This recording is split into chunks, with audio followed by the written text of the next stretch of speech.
Hey. Hey, everybody. How's it Hey. going? We're here, and we're going to play some Fate of Cthulhu. Before we get started, as always, let's take a moment. Everybody, introduce yourselves. Let us know where we can find you. We'll start with Pascal.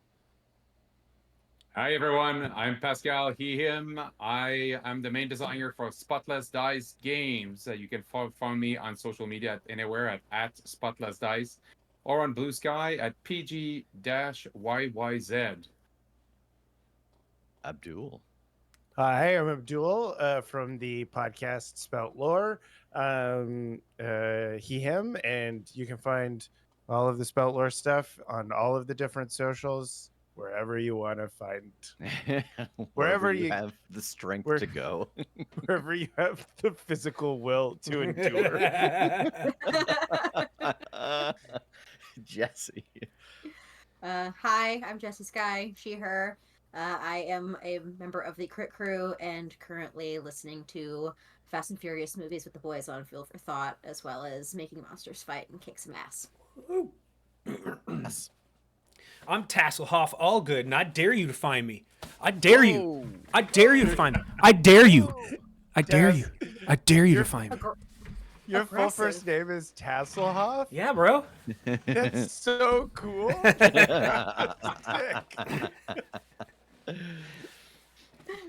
I dare and you. I'm Rev, and boy, you can, as with Abdul, you can find our stuff at the Crit Show on whatever social media you've got the stomach to endure these days. And I am playing Benson, the dog.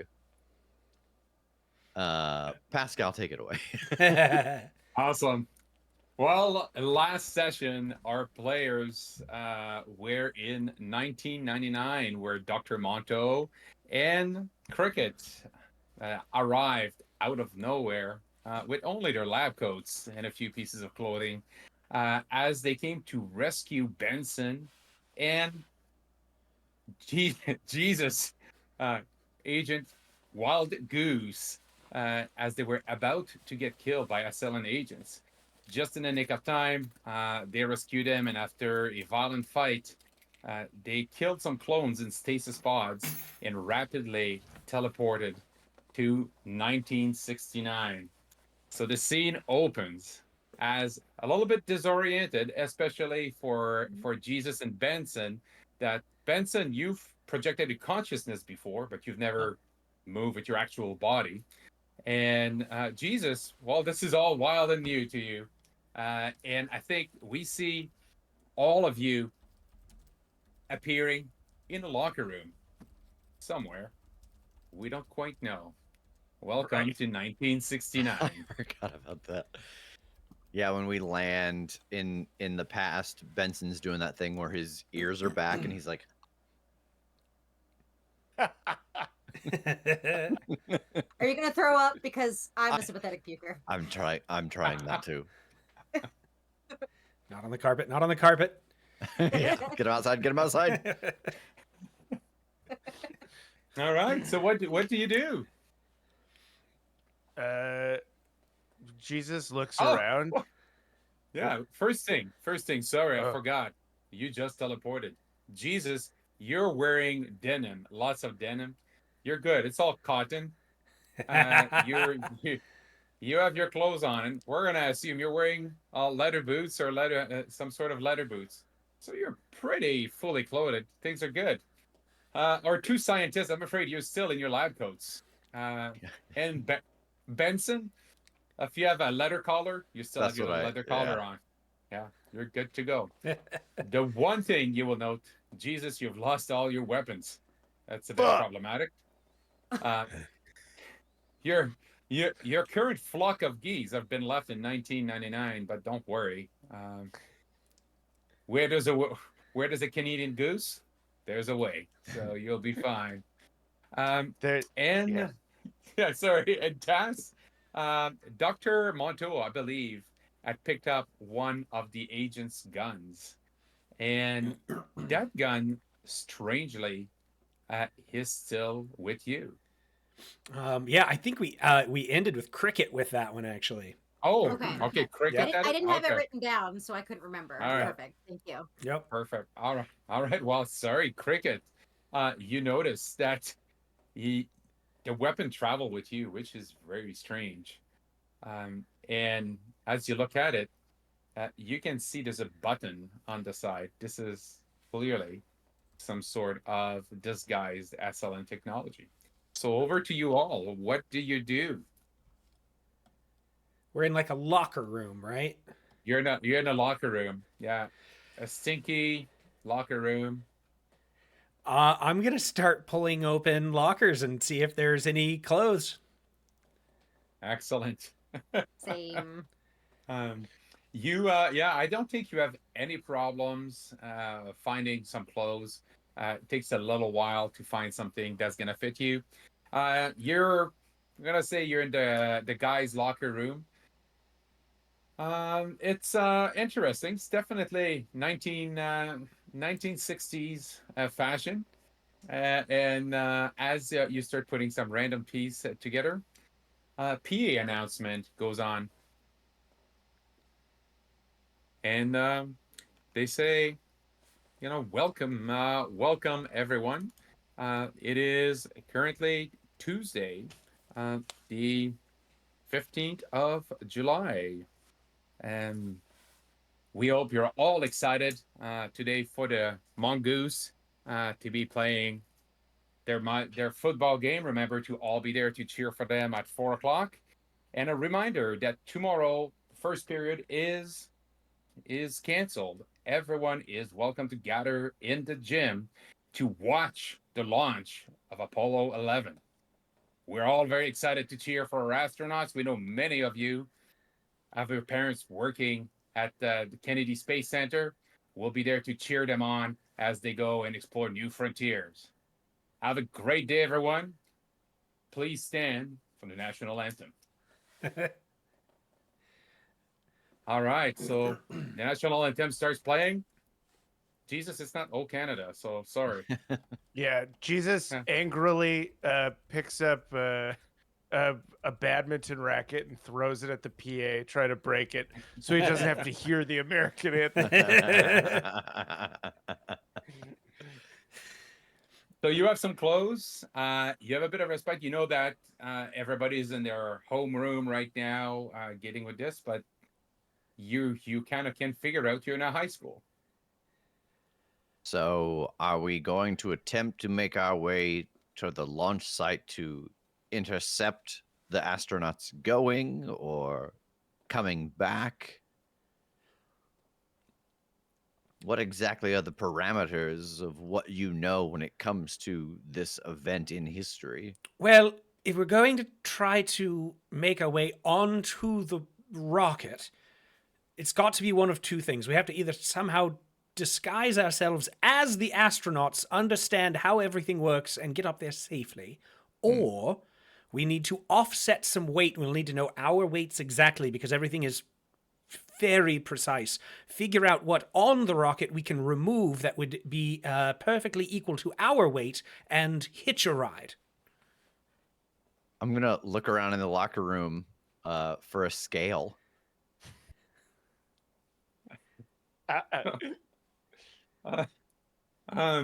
So we've got 3 scientists as part of this team. I will offer that you would know some aspects of space exploration and the early space flights. You do know that some of the Apollo crafts, when they launched, they almost ran out of oxygen with only the crew on board. So removing some equipment and loading on, you might run into some issues with oxygen. I would offer. I can hold my breath. I can hold Jesus because I can hold my breath for a really long time. So I can. You guys don't have to count me in for the amount of oxygen that I will take up. But I think, but back to your point, you kind of have to get to a place when you can look at some diagram, look at what this consists of, because you didn't really have the time to research your entire mission. You were just starting to formulate your plans when you jumped. So figuring out how you can get on board will be a challenge. We will also have to factor in the extra oxygen for ourselves and the weight and oxygen for any geese you might want to bring along. Geese don't breathe air. Oh, that's fair. Jesus They breathe claims. hate. Yeah. They run on vengeance. How much does oxygen weigh? Can we smuggle a lot of that on, or? Well, the What if oxygen. I just like, Oh, and then we get on really quick, like we carry it on with us. yes, well, it's more the canisters, the apparati that we will have to use that has the oxygen in it. That is the weight. What if we problem. fill a bunch of balloons with oxygen? That would be much lighter than metal canisters. That's such a good idea. Why didn't they do that in the first place?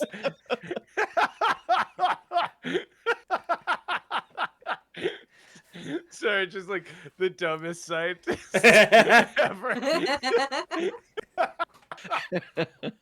What if we fill the geese with oxygen? Like, Oh, it's a good idea. And then we just take hits off of the geese. yes, exactly. You can suck it out of the geese's mouth.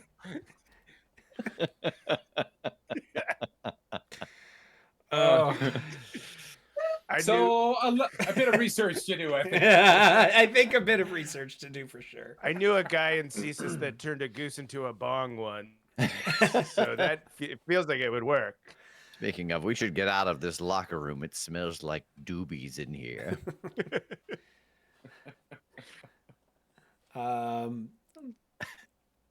Yeah, we'll try to sneak out.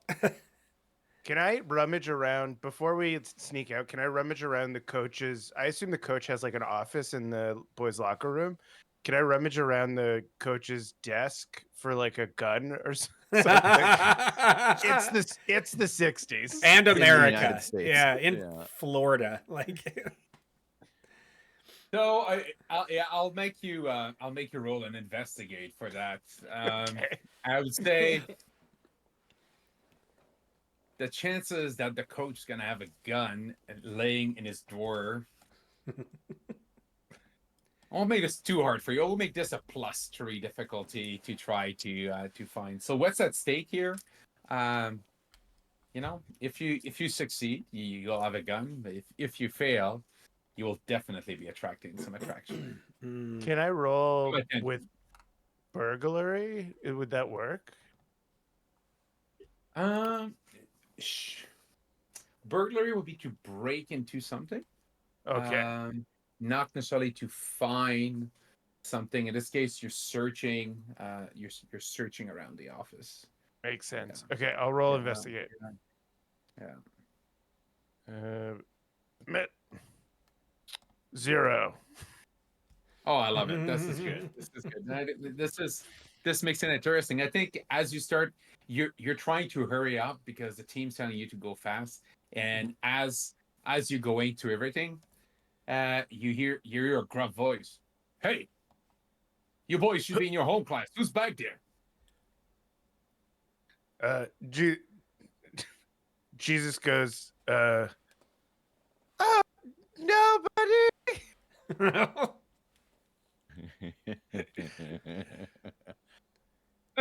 All right. Just a regular high school boy. That's very convincing. The coach totally turns away. No. It just walks off. All right, the coach coming into the locker room. You can hear him making his way down the aisles of locker, approaching where you are. And let's say, Jesus, you're at the back in the office. What did the three of you do as you hear the coach coming in? He's obviously coming from the entrance of the locker room. We've decided his office is somehow in the locker room, so we'll go with that. Did your high school's gym teacher not have their office in the locker room? No. Oh yeah. Oh, all of our ours high did. schools Yeah. Mine Really? Yeah. Holy. Yeah. Oh, yeah. No, that was very America accurate. Yeah. Picture like, did you watch Ted Lasso? Not yet. Can you believe Oh, it? it's so good. I was gonna say picture that. It's just a big window looking out into the locker room. Wow. Okay. No. The best view. Yeah. Oh no. Just Moving on. I think All right. as we hear you said we can hear the footsteps approaching. Yeah. Okay. I'm going to crouch down in front of Benson and say, "Be my eyes. You're my seeing eye dog, okay?" Right. Okay. We took a wrong turn. This is supposed to be the women's locker room, okay? Cool. Yes. Yes. Great. All right. Well. Okay. yeah, coach arrives and says, "Excuse me, young lady, what are you doing here?" Oh my gosh. I am so sorry. This is so embarrassing. We thought we thought we were in the women's locker room. My seeing eye dog must have taken a wrong turn. I am so sorry. I'm glad that you found us, coach. Otherwise this could have been much more embarrassing. Oh, you're a blind student. I heard. Yeah, I was told there was I was told there was a student coming for orientation for next year, but aren't you a bit old for high school? Ouch.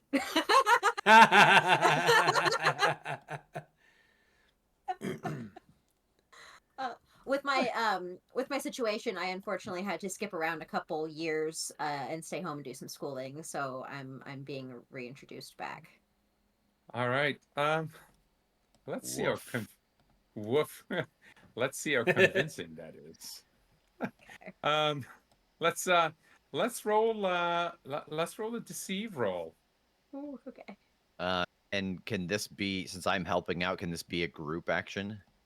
Absolutely. Do you have deceive? Yes, do. you do. Yeah. Okay. So what's your deceive cricket? Ooh, It's a 0. it's a 0. So So never mind. well, never mind. Never mind. uh, uh, so what what I will let you do instead of just assisting her, Rev, maybe Benson can create an advantage of playing the part. Yeah. So it would be a separate role, playing the part. So why don't you just roll against? Actually, instead of that, you could also just pay a fate point to invoke your puppy dog eyes if you want. Yeah, I've also got, well, no, that's Yeah. stealth. Yeah, I'll try to roll it. See if Yeah. I can. So you could roll a deceive against a +2 difficulty. You're trying to play the part of a service dog.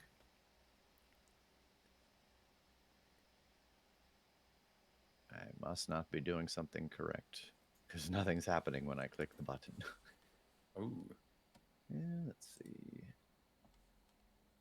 Maybe I need to. so if you go, are you in your character sheet? I am. Yeah, just click. Oh. There may be a window. There we go. Perfect. Oh, we're perfect. Perfect indeed. You rolled a -2. So Oh boy, we're doing really bad. So this is good. We're gonna have some complications right from the start. So right now, Rev, what this looks like, you don't look the part of a service dog. So if right now it's gonna create an aspect, but that's gonna create an aspect with the free invoke for the opposition. Okay. And well, I would just call it that doesn't look like any service dog I've ever seen.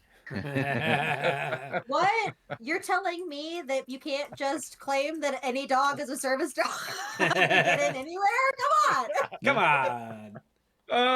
I know. So he's Ben, what is Benson doing? Is Benson doing like the pointing thing? Yeah, I'm definitely doing like the wrong thing. Like I'm on Yeah. my hind legs doing a little dance. He's like, sure. So Spinning in a so circle. yeah, it looks like it. I says, all right. And I think is Dr. Monto around too? Yeah, I mean, Yeah. I think my initial thing with when the voice was, calling down, I'm a slight man. I was going to hide in the locker. Sure. Okay. Perfect. Let's why don't you roll me a stealth and see what that looks like. Oh, And then yeah. based on your roll, we're gonna see how this resolves. Okay. Whether there's just the two of them showing up there, and Stealth is a +1, so that is a 1. okay. What we're gonna do is we're gonna roll and see whether the coach perceives you, and I Good, will roll good, good. after to see whether he reads through your game. Um,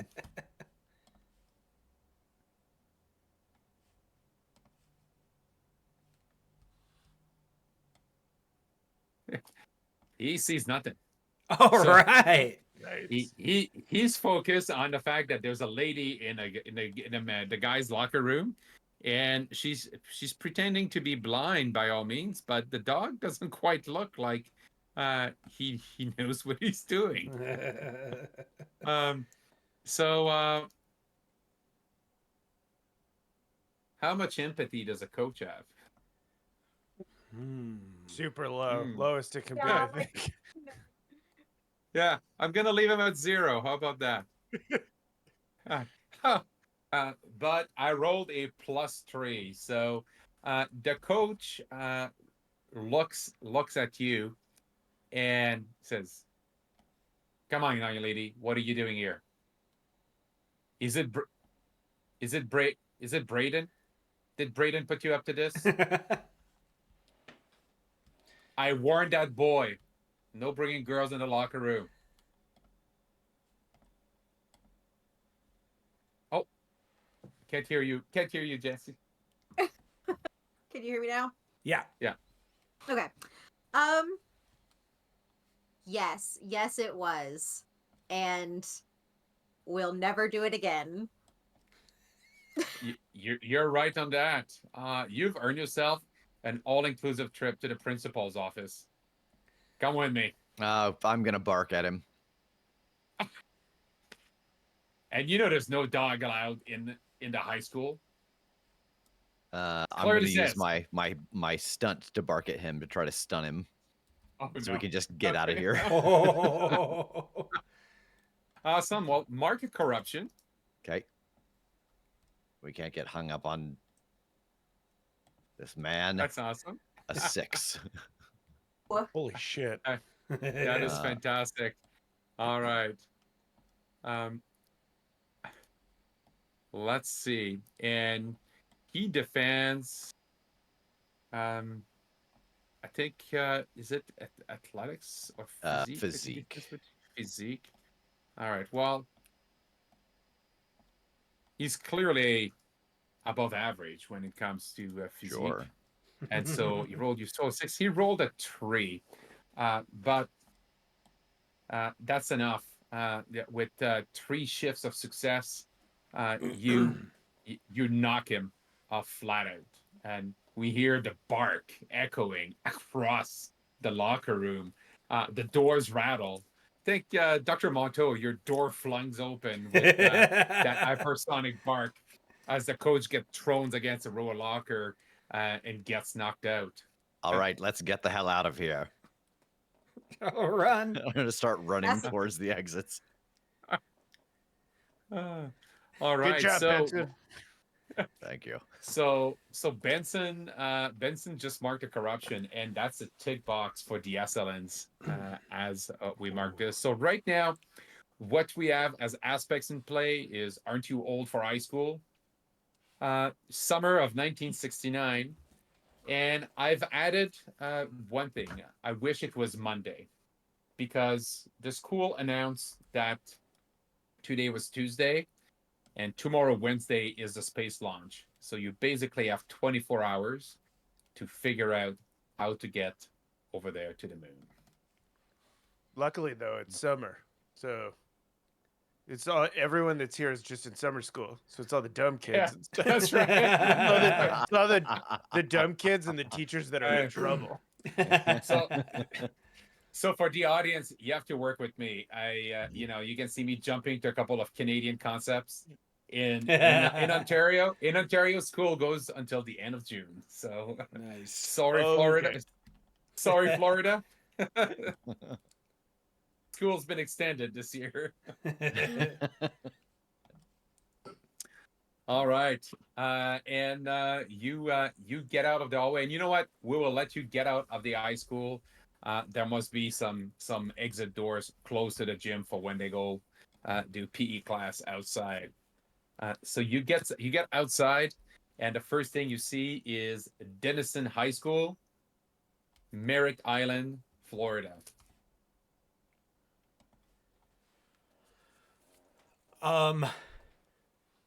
Do I don't know Florida. Would I know if this is even remotely close to where we need to be?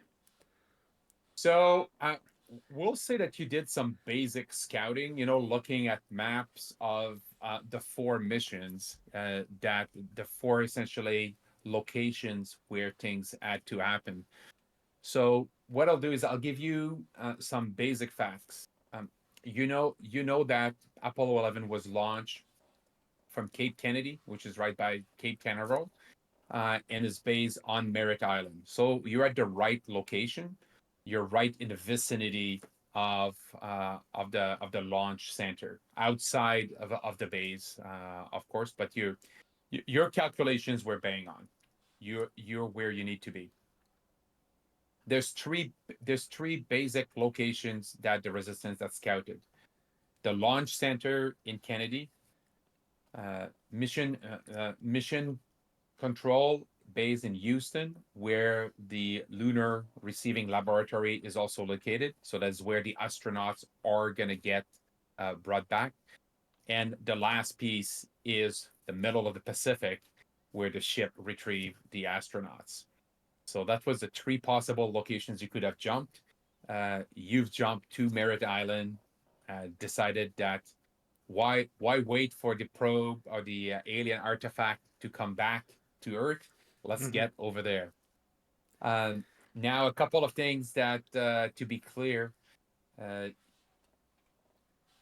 should you choose to just blow up Apollo 11?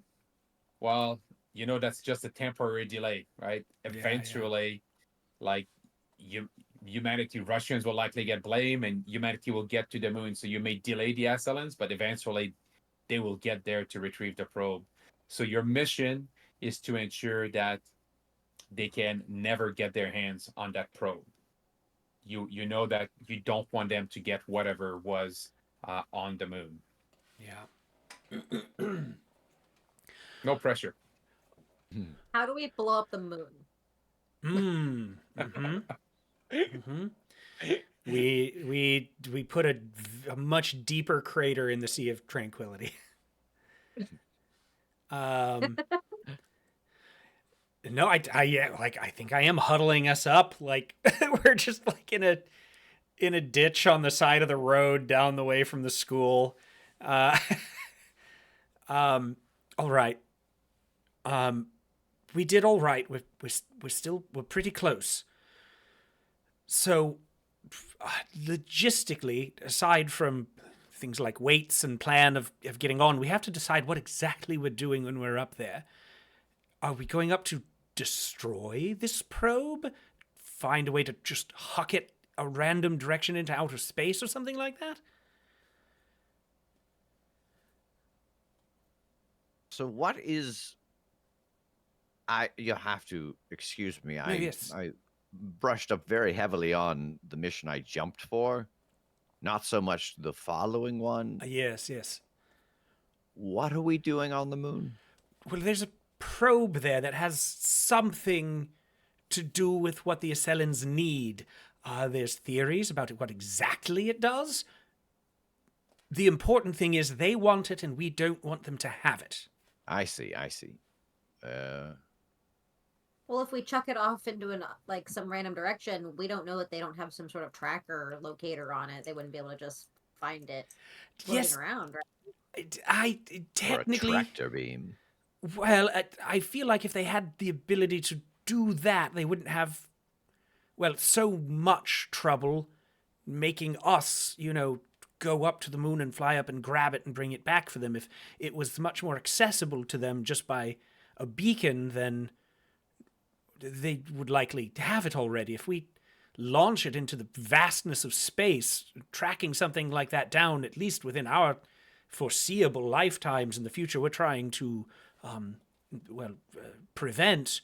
I mean, it could be hundreds, if not thousands of years before they could ever find the thing. I see what you're saying, that if they don't have the ability to go up to the moon to get it themselves, they surely don't have the ability to head out into space to track it down if we huck it at the Yes. Milky Way. Precisely.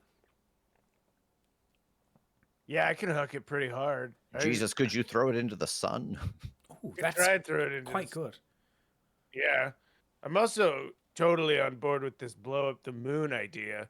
Moon's never done anything for us. That's what I think. I'm not entirely sure that's accurate. It'd have some interesting effects on the tides. I don't know about anything else. I don't like sea travel, so it doesn't matter to me. Okay, we have an option. None of us know. Is there- Sorry, go ahead. No, you go. I was saying none of us know how to fly a spaceship. Like let's say that we don't we figure out within 24 hours we figure out our exact volume of mass and how much our blah blah blah and all that is, and then we figure that out, and then on top of that none of us know how to actually fly. Well, I to space, have a correct? drive of one. Fantastic. So, hear me out. Do we wait? Do we let them bring it here? We're in the wrong place for that. We would need to be. But it'd give us time, right? Like while they're fetching it. Yes, but in theory. Well, how quickly can we get to Houston? I think perhaps the bigger concern with Houston is, well, we saw how many of them were there to collect that crate in Yes. 30 years. If this is as Is- important as it seems, if we try to retrieve it at the point where they're trying to retrieve it, we may find ourselves up against another army. Do you guys know how many people are on the spaceship? Like how many people are supposed to be crewing the ship? Yes, we do know that exact number. 3? Is it 3? Are there 3. any dog? Is there a dog on there too? Oh, Apollo program. Not an Apollo. So I think it's fair for you to know some basic facts about Apollo 11. So it was roughly an 8 days trip to the moon and back. It launches tomorrow. You know that Neil and Buzz spent about a full 24 hours roughly on the moon, and then they made the journey back. And then they splashed in the Pacific Ocean. They were picked up and ended up in Houston at the Lunar Receiving Laboratory, where they were put in quarantine. Okay, if we could wait for them to bring it back, but here is a pitch. What if we what if we knock them out when they're about to go onto the spaceship, and then we take their space clothes and then go into the spaceship and fly it to the moon ourselves? That is a choice.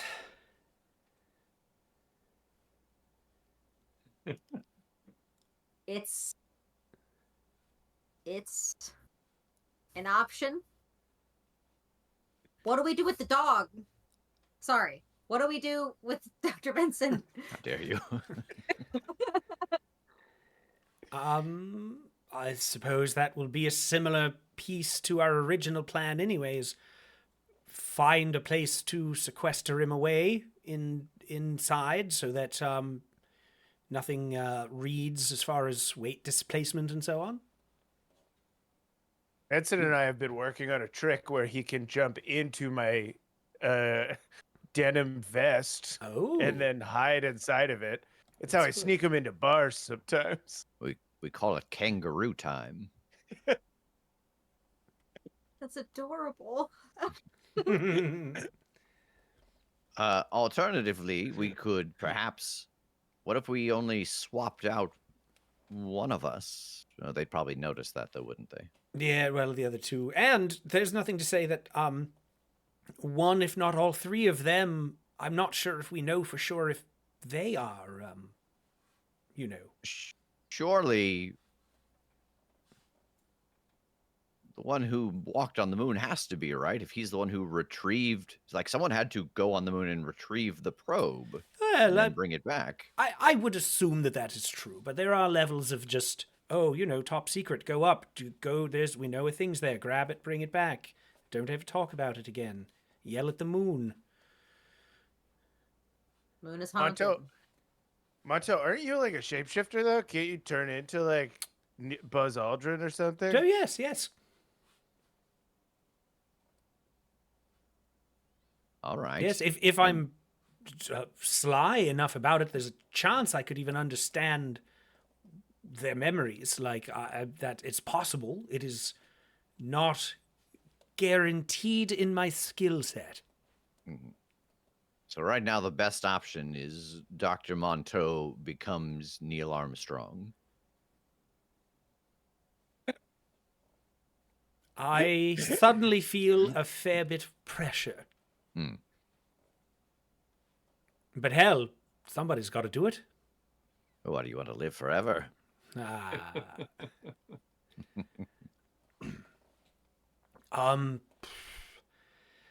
Yes, so what, me just by myself following them up, and you all, what? Because to the beach for 7 days. because I don't think I can carry a whole episode. I'm having surgery in a few days. I'm going to be very high next week.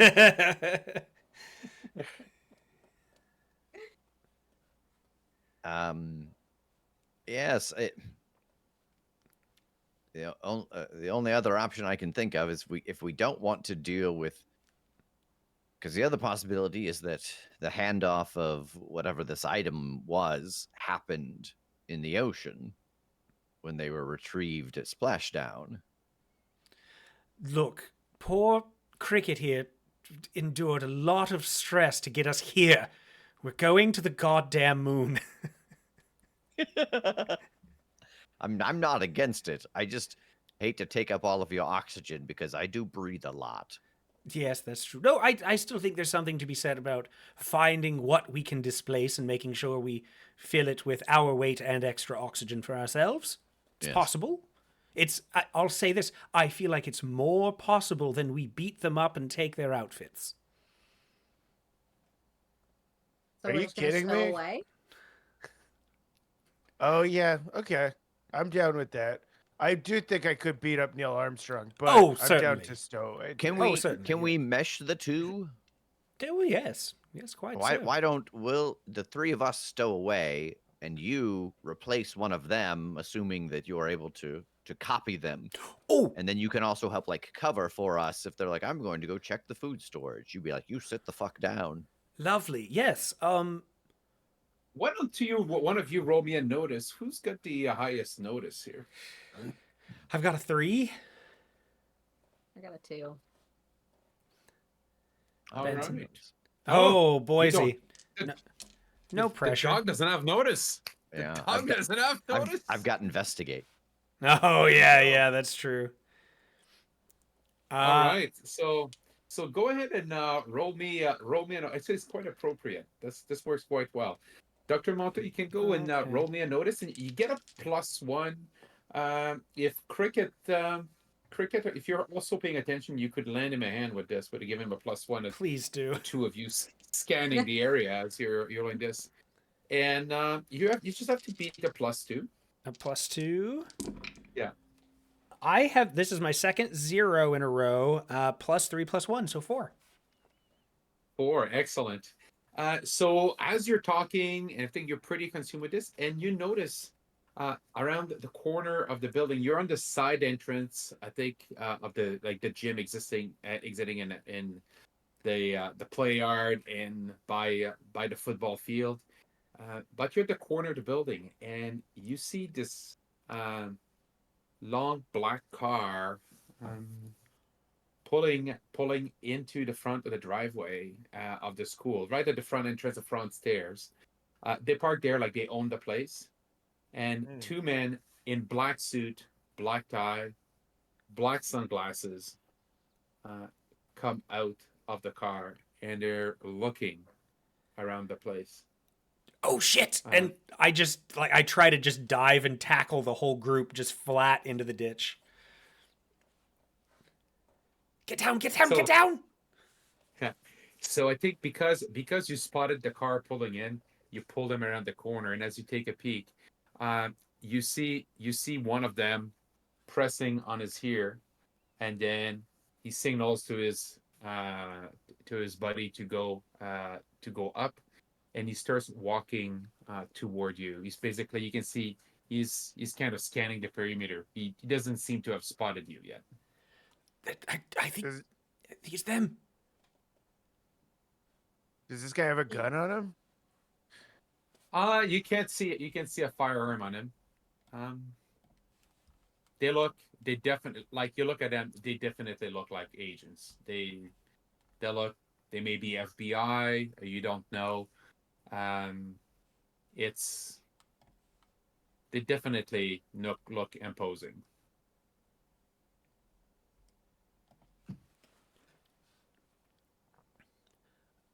I get the impression that when we travel, because of the distortions, that they might be keyed into that a bit.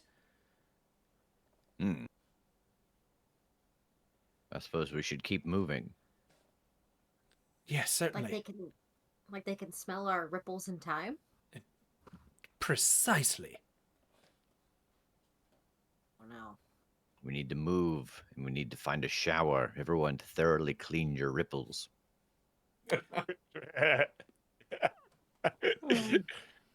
So If we're gonna do 69 properly, Everyone's got to properly. everyone has to shower. Everyone has to clean their ripples for sure. All right, back to the boys' change room. Back Showers in there. to the showers.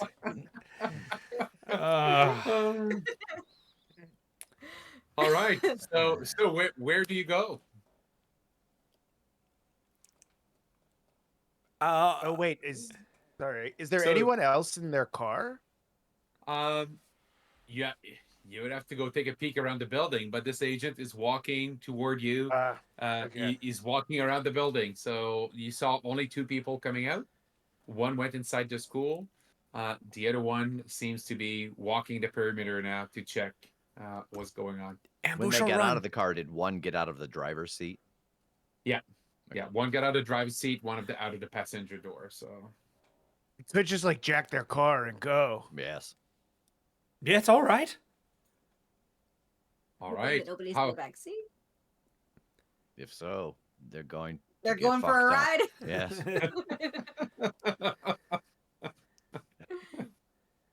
Maybe it's a canine unit. All right, I'm going to distract them. You get All the right. car. All right, I'll go for the car. I have pretty high drive. I have 2 drive, Hell yeah. and then 2 burglary too. Does Nice. this count? So yeah, the burglary. So the burglary could be to hotwire the car to get it started, right? Ooh. So okay. let's see, Benson, how? Yeah, I think I'm gonna how are you use. distract them? I think I'm gonna use my other stunt to make myself appear non-threatening, but like, be like, hey, I'm over here. But what are you looking at me? I guess I don't want to be non-threatening. I do want him to come after me.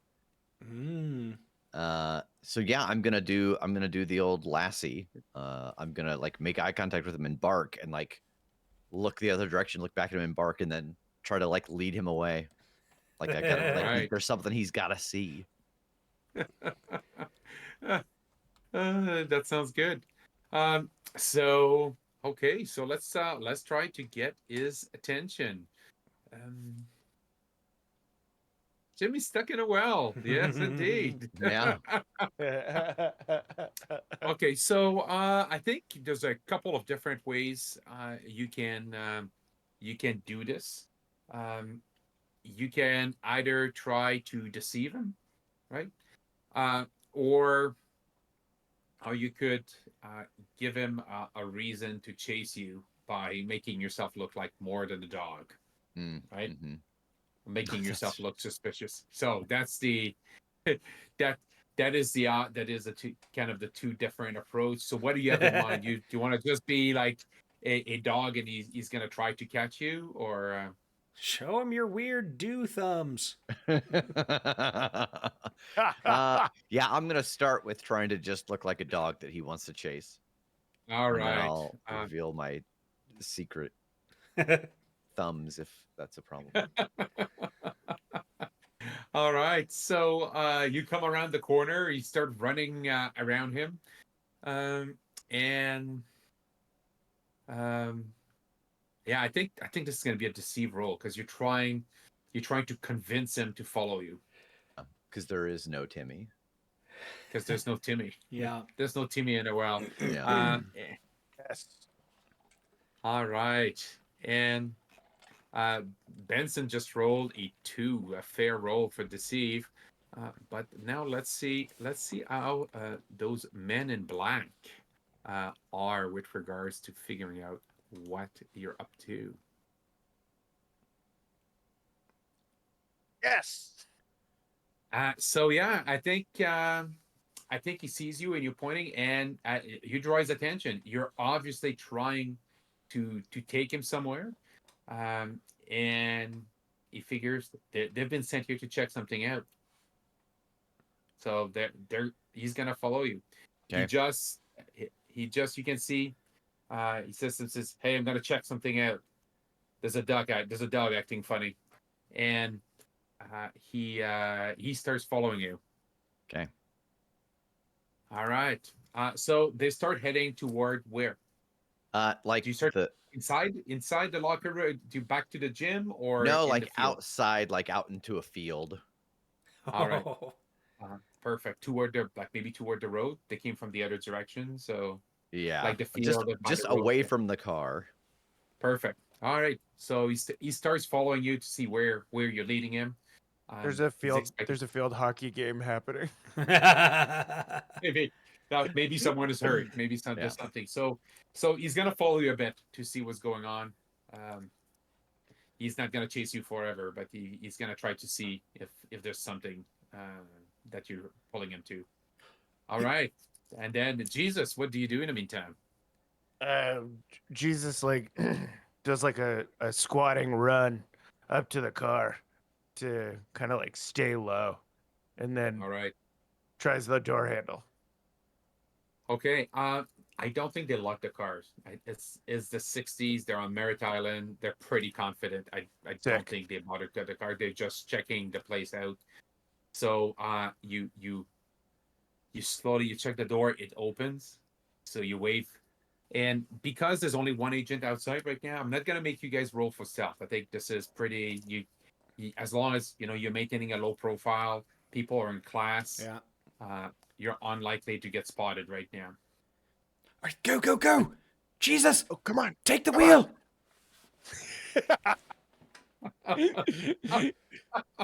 Got it. Yeah. Yeah. All right. Jesus, you get in the car. The keys are not in there. They're not that confident about Shit. leaving their keys in high school. I was really counting on there being keys in here. Fuck. So I'm gonna try and hotwire it. All right. Go for it. Okay. So right now, I think this is an old car. But I think hot wiring a car of that time period, that's a pretty basic task. So I'll just make it as a +2. Yeah. Burglary. So burglary plus Burglary. and then yeah. with a you're plus trying to two. you're trying to beat the +2. Okay. So Okay. just roll burglary, and then we'll see where that takes you. So Jesus I got rolled a got a 1. one. Yeah. All right. So I'm gonna offer you a couple of things. You can just succeed in starting the car, but I think you're gonna bang your head on the horn as you do this, because you're trying to rush. You're trying to rush. I don't envision their car having an alarm in the 1960s, so I think that's the. That's Jesus is like fiddling around. Honk, honk, honk. And he's like the sweet sound of the honking of geese. Doesn't realize he's honking a horn because he hears honking all the time in his head. Honk, I love honk, that. honk. So he He's- says, "Oh, he's like he's wired- made it." He's wired the horn into the ignition, so it's just a constant honk. All right, Oh, Benson, no. the two of you get in the car with Jesus and Benson. The agent whips around, and clearly he hears their car honking, and he starts doubling it back. He Hey, I is wouldn't go sprinting. back to that car if I were you. You say that? So he stops dead in his steps. And then when he turns back, I just bark.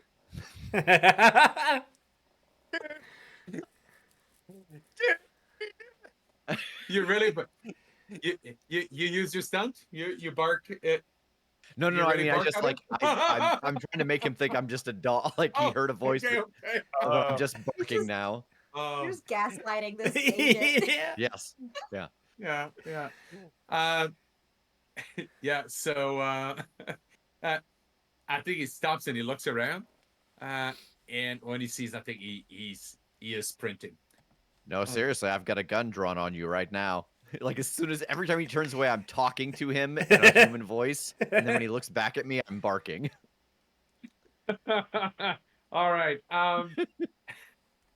So you tried to deceive him again. We're gonna do a Yeah. little deceive roll. I think he scanned the area. He Yeah. has scanned the area and he didn't see anybody. Yeah, let's see how that goes. Come here. Come here.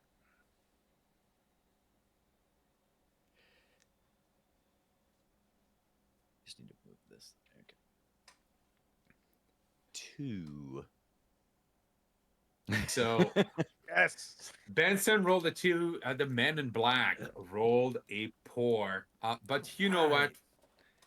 I'm gonna invoke unusual breed.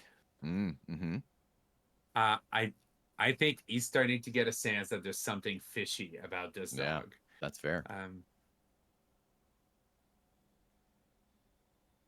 And so this is what's called a hostile invoke. I'm invoking one of your aspects against you.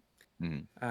And so I remind me at the end of the scene, you're gonna get to keep that fate point. Okay.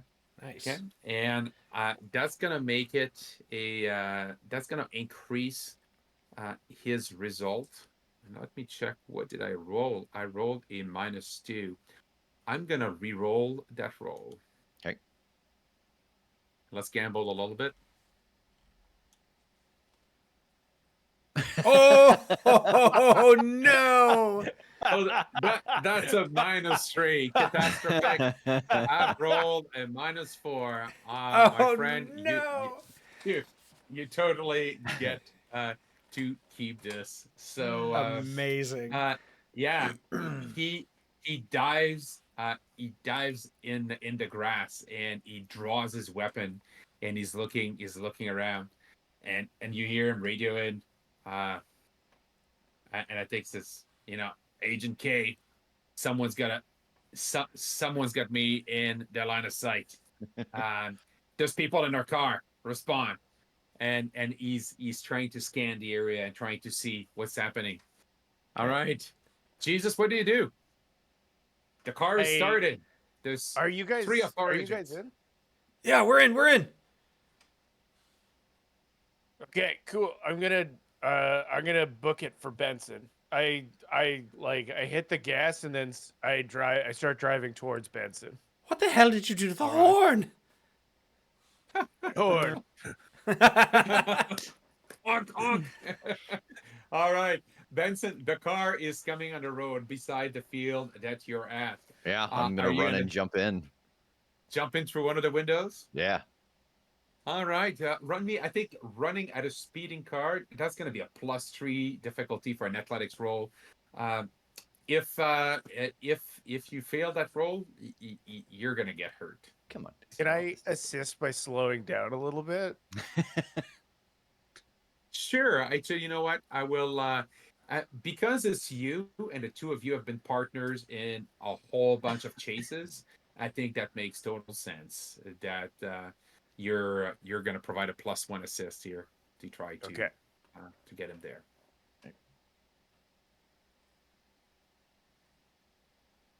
Hey, all right. Oh, that's a superb roll. That's a 5 against a difficulty of 3. So, you see, describe to us what this looks like as Benson is running along the side of the road. Yeah, I'm like running, and we see Jesus reach across to the passenger side, and like he's unrolling the window as Benson is in the air, and it's down enough for him to make it inside, and then he rolls it up, and it like almost clips his tail, and then he just sits down in the passenger seat. Dick. Excellent. Let's get out of here. And Jesus Excellent. he flips off the guy behind him. He puts his arm out the window, flips him the bird. Okay, that's excellent. So I think you see you see the man in black stand up, dust himself off. The other one is running out of the high school. Um, you've lost them for now, but the men in black are on your tail now, and nothing to worry about. And you're not quite sure why they showed up there. You don't know. Are they Ascellans? Are they in league with them? No one know. And I think we see the scene fades to black as we see you dusting off and leaving them behind with no car to chase after you. How convenient. Okay, so you're in the morning of Tuesday, the 15th of July. You have 24 hours to go. You were just discussing your plans. Um, I think we see you pulling over after a while in downtown, in Merritt Island, just in the south end. You're kind of in the south end of the island right now, and you kind of have to get your bearing and figure out where you're gonna go. You're kind of around Indianola, um, which is you can see it's a pretty narrow island. There's a bridge on the west side that gets back to the mainland of Florida, and there's definitely as you were driving out of the high school and you were seeing signs on the road, I would say there are clear signs pointing you out toward Cape Canaveral and Cape Kennedy, because this is a huge tourist attraction in the 60s. So probably seeing a sign, bus tours, Cape Canaveral with the direction there, downtown Indianola, with arrows pointing, and you probably see you pulling over at the little diner. What do you do with the car? It stands out. This is a probably go to an Impala. A black Sick. Impala. Why Hell now? yeah, hell yeah. Why not? Yeah, and but it definitely stand out. It is shiny. What do you want to do? Uh, I want to look through it. I want to look through the glove box, pop the trunk, like see if there's anything useful in here. Absolutely. I'm glad you asked. Um, so yeah, I think as you look at this car, um, these men in black, they have access to alien tech. Oh. So um, I'm gonna give you yeah. What I'm gonna do is as you're searching the car, let's see what you find. Um, if yeah, let's do I'm gonna be having you do an investigate or yeah, let's do an investigate to see what you find. I would also accept a lore check if that's better for you as you're searching the car, because you're searching for anything unusual. If you do a lore roll, I'll tell you you're looking Oh, specifically true. for alien tech, right? If you do an investigate, you may still find it. So I'll accept both rolls. whichever one you want. Yeah, I'll roll with lore because I'd be looking for kind of proof of alien anything anyway. Yeah. So because it's hidden, right? It's not in standing in plain sight. I'll make that a +3 difficulty to find it. Fair. And then we'll see how you do. Okay.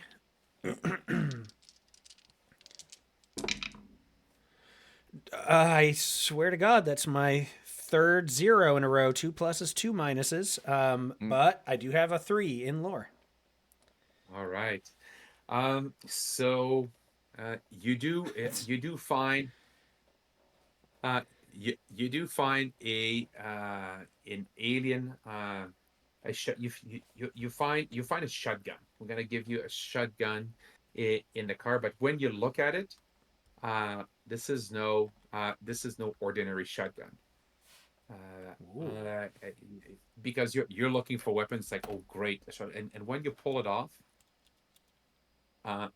you look at this and you look at the barrel, and when you start cocking the barrel to see if it's loaded, you hear you see some alien runes on it, and you see the depression, and uh, as you cock it, you realize it's not loading anything, but you kind of stop yourself halfway through as you realize that you're revealing alien inscription on this weapon. You know that if you start cocking this thing completely, you're going to be activating something. Ooh, yeah. I'll stop and bring it over to them. Cricket, does this look familiar, or has anything like this been described by any of your the people that you've debriefed? I know a little bit more about, of course, their physiologies, but this is interesting. Does it look anything similar to the weapon that I have? No, it actually looks very different. This one, the weapon that you have, you can see as clearly tendrils, and then once you push on the button, you suspect tendrils will start embedding themselves into your arm for that weapon. So the gun that you have is, let me pull it up here. There we go. So the gun that you have basically embeds itself with you, so it makes it easier for you to target someone and shoot at it.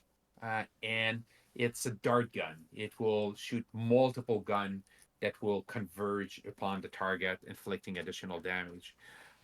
This one is a stun. It appears to see, when you look at the inscribing, and probably when you touch it, you get that clear sense. This is a stun weapon. Oh, It's I designed hit a to button capture. that I did not mean to hit. Come on. Are we paused? Go back. No, it's just all the things are off. Oh, No, go back. Oh, There we go. Woof. Sorry about that. there we go. We're back on. LOL. Okay, so that's the difference. This shotgun, you can see it's a stun weapon.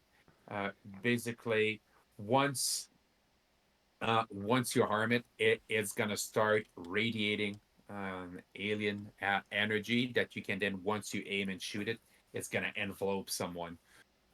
On a successful, mechanically, what this means on a successful hit, this is a weapon 4. It will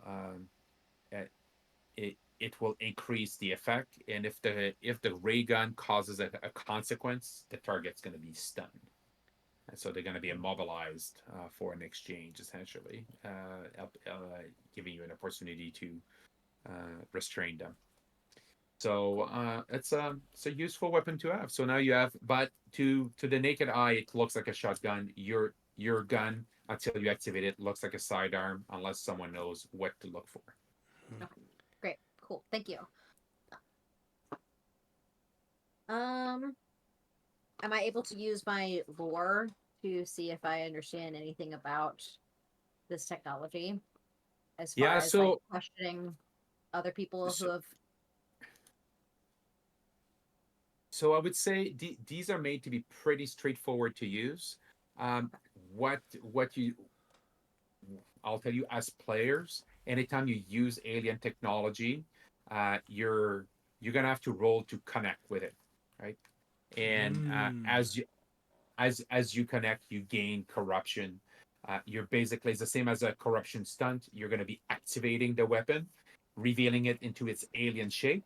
So if you cock the shotgun or if you connect with the tendrils, for the rest of the scene, you now have this alien weapon with its effects, but you've gained corruption as a result. Okay. If you fail to connect with the weapon, like when you attempt it, um, then you will gain corruption for attempting, but something will go wrong in the activation sequence. So, nothing to worry about. Hmm. Hey, Jesus, do you want this alien shotgun? Fuck yeah. Hell Oh, yeah. don't just be giving it out. Like Oh. it's a powerful thing. It can hurt you. Like you shouldn't just be using it willy nilly. Oh, well, you can keep it if you want to. It's a pretty sick shotgun. Do I look Dang, cool? you do look cool, but It does with look great cool. power and all that.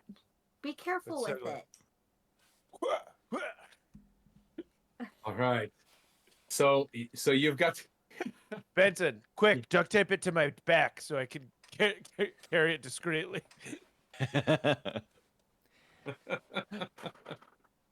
um, all right. So you have the car. You have a shotgun. You have an alien dart gun. Um, you know that at some point in time, that the Men in Black are likely to track you down.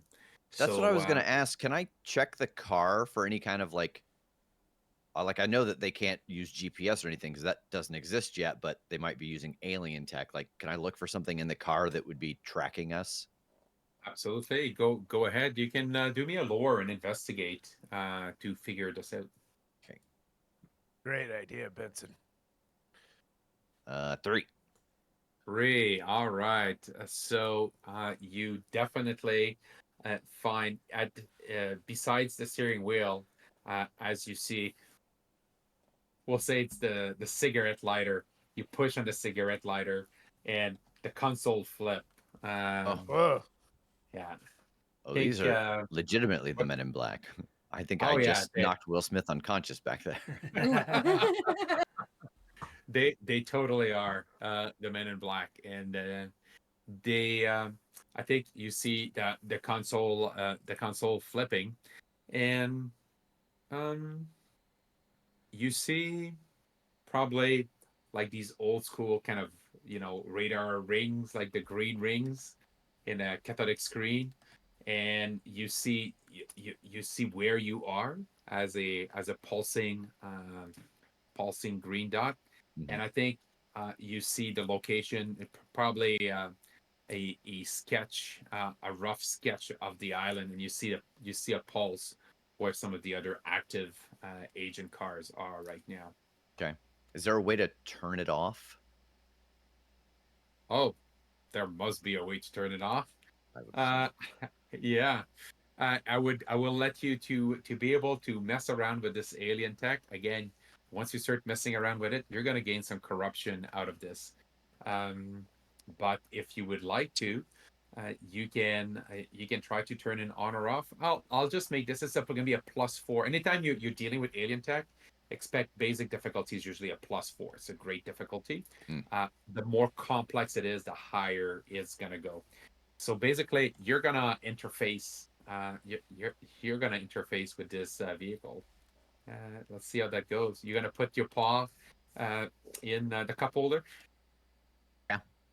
I think you see that. You notice the cup holder is kind of this. Looks like this green goo in the bottom of the cup holder. So You stick your paw. There we go. You got another little men in black walking in the back there. I know, right?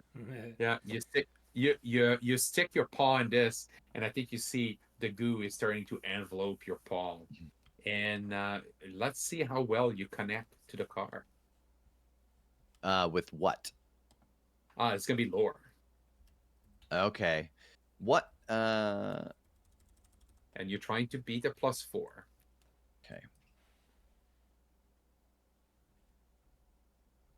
Now, because again, the challenge you're gonna have, then you're gonna need to disconnect from this afterwards. So you're gonna mark a corruption as you're connecting with as you're connecting with the car. And I'm just changing your clock on.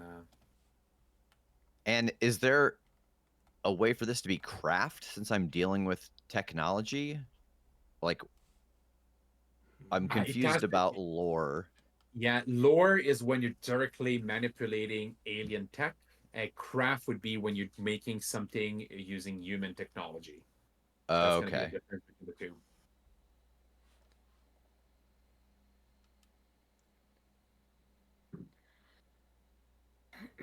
No. Oh no. Ooh. All right. This is not good. I think as and so you've marked a corruption for attempting this, and we've ticked off the Ascellan box. I will also tick off a positive for the resistance that I forgot to do, since you actually uh, evaded minions of the Ascellan by evading the men's in black.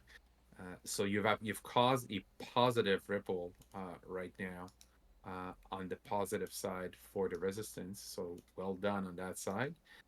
But you're dangerously close now to have another negative ripple. So a reminder that you can also invoke timeline aspects, right, to help you out when you're doing something. And if you succeed in your task, that's going to cause a positive ripple, as well as that's going to put a checkbox. So right now, Benson rolled a -2 on this lore roll. Um, do you want to spend a fate point and invoke something to try to beat this? Um.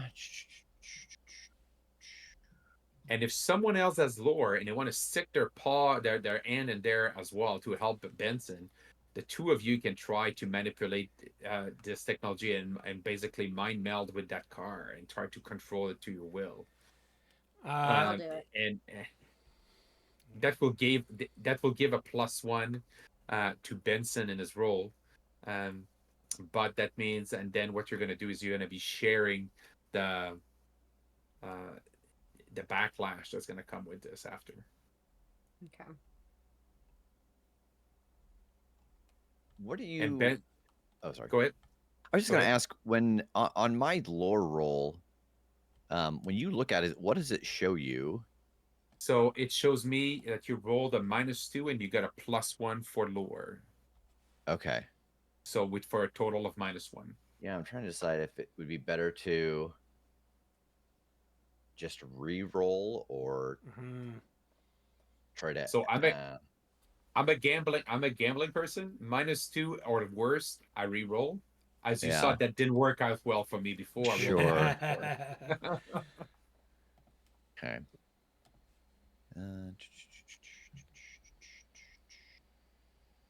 And you can just take the failure as well.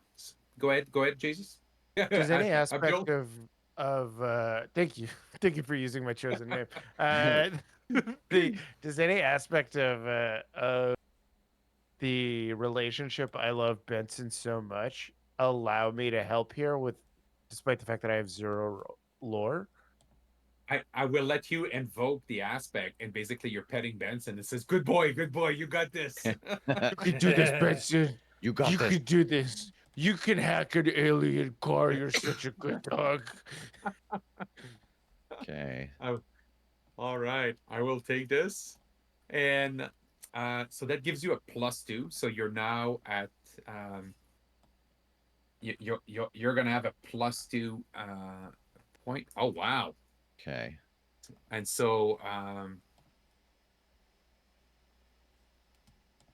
Abdul, you can drag one of your fate points on the table mat as well for paying for that invoke. Okay. And Rev just paid a fate point to reroll.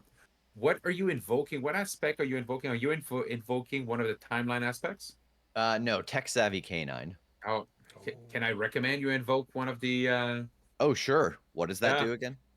It will give a positive tick box if you succeed. I So you could invoke secret alliances versus humanity. So Oh, basically, yeah. you figured out that these men in black are working with the Ascellan. Yeah. So Okay. yeah. All right. So that gives you a 4. And I just want to check that with the +2. So you succeed. And so yes, you jump you plunge your paw in there. You start interfacing, and um, the car starts talking in your head, and it says, "Ascellan, compatible mind detected. What is your command?" Disengage tracking.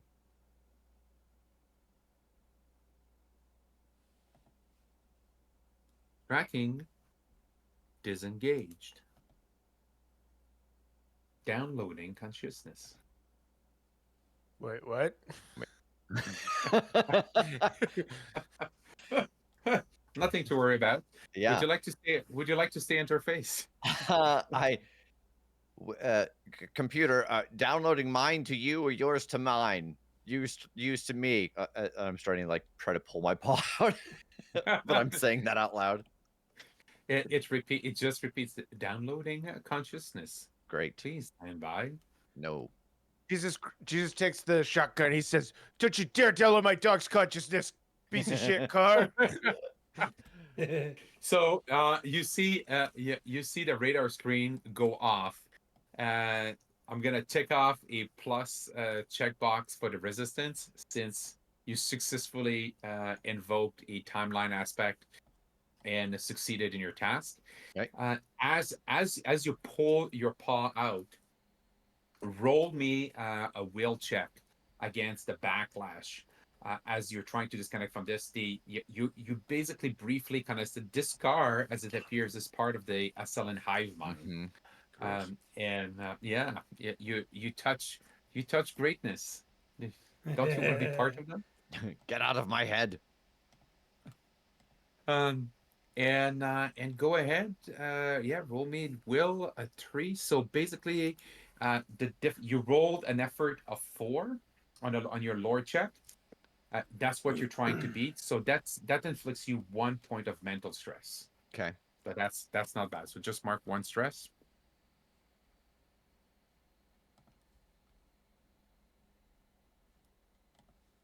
Okay.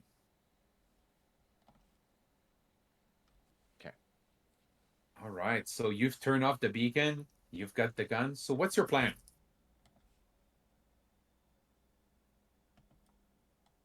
And we should probably haul it to Get to NASA. the space station. Kennedy or whatever. Neil Armstrong's house. Oh.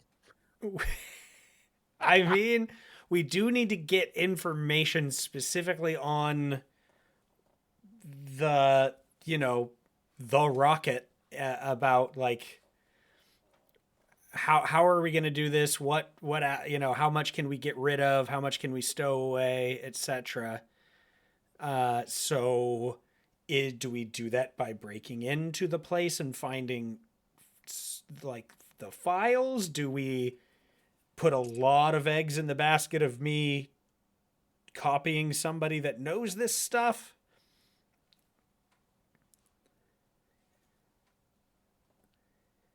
I feel like either Neil Armstrong or Buzz Aldrin would probably know enough if you can copy their memories to get to replace us with whatever fuel.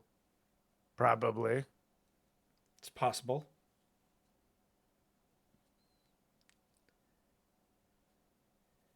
I like mean, it.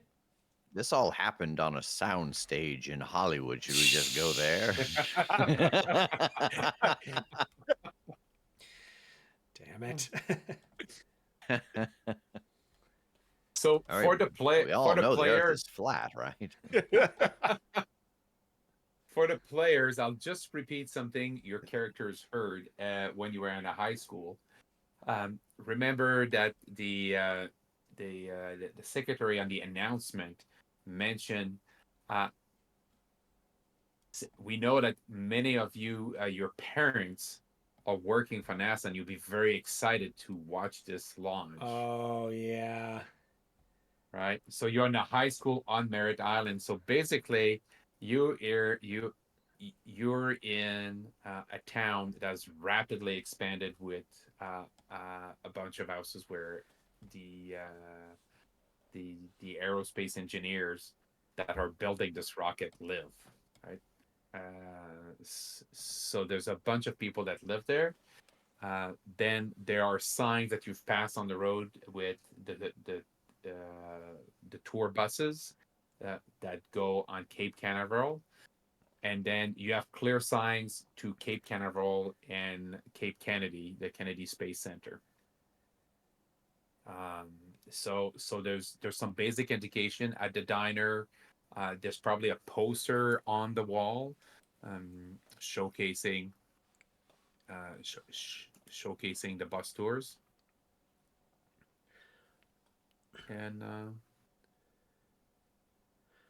I say we break into one of the scientists' houses that might be working all this, because certainly they'll all be working on it right now because it launches tomorrow and the kids are in school. We just have to figure out which house would have the information. Bus tour? I was thinking along the lines of a bus tour, where, I mean, pardon me, Jesus, you're giving a very John Wick feel. We could use the speed situation and hijack the bus. Oh. My favorite film.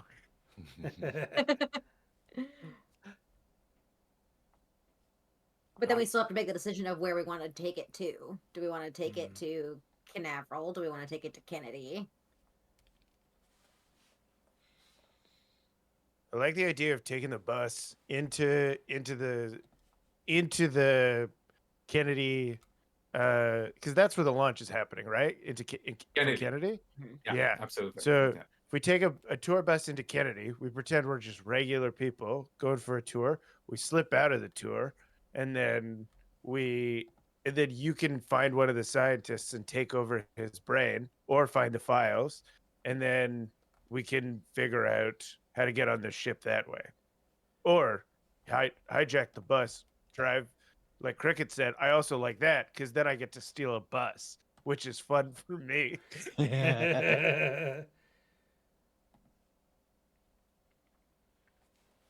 I'm all right with any of this.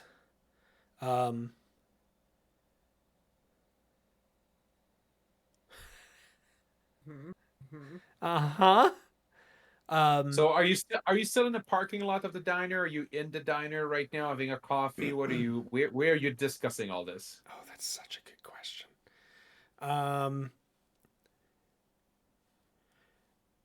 God, if you just deactivated the car, I feel like we're still kind of sitting in it. Yeah, In you the still parking around the lot. car. Yeah.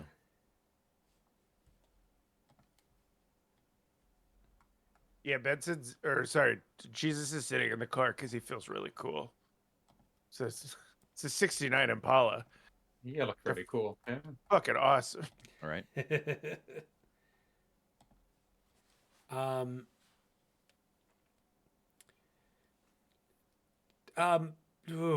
Here's what I'm worried about. If we use me to take over someone's situation and get the information that way, is I have to touch them in order to take on their form. So one way or another, there's going to be an awkward exchange that might make people say, what the hell just happened, and give us like an alert. Like if we go right now, then I'm going to have to find someone, touch them, take their form, and sift through their memories with almost a day left to have to hide and have them wandering around saying, "Oh, someone turned into me in front of my eyes." So it adds extra complications. What's the alternative? To use the tour, the bus, any of these locations to try to sneakily acquire the documents with the information. Oh, so you're saying that espionage, us as a group sneaking into NASA. Or, one of the homes of one of the scientists. Yes, but aren't the scientists there working right now if it's morning? Yes, well, precisely. If they're working there, but they have their work at home, if they have if they're files and I see. maths and things like that there for us to sift through.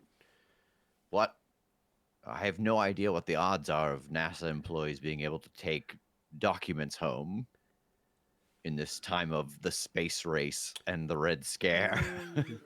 Fair point. Well, I mean, they all sort of, it's all in this, in this compound, so to speak, it might be. Either way, I suppose it would be dangerous either way, so fuck it, let's ball. Yes. Are we Hey, still two on of the you have bus? lab coats. Two of you have lab coats. Great disguise. You're already halfway there. Thankfully, one of the high school boys had a turtleneck, so this is all very good for me, actually. It's worked out nicely. Jesus comes out of the diner with a piece of pie. I didn't even see you leave the car. Guys, they have like pie in there and stuff. It's pretty sick. Nice. Ooh, how can we use like just a gargantuan flock of geese to distract someone somehow?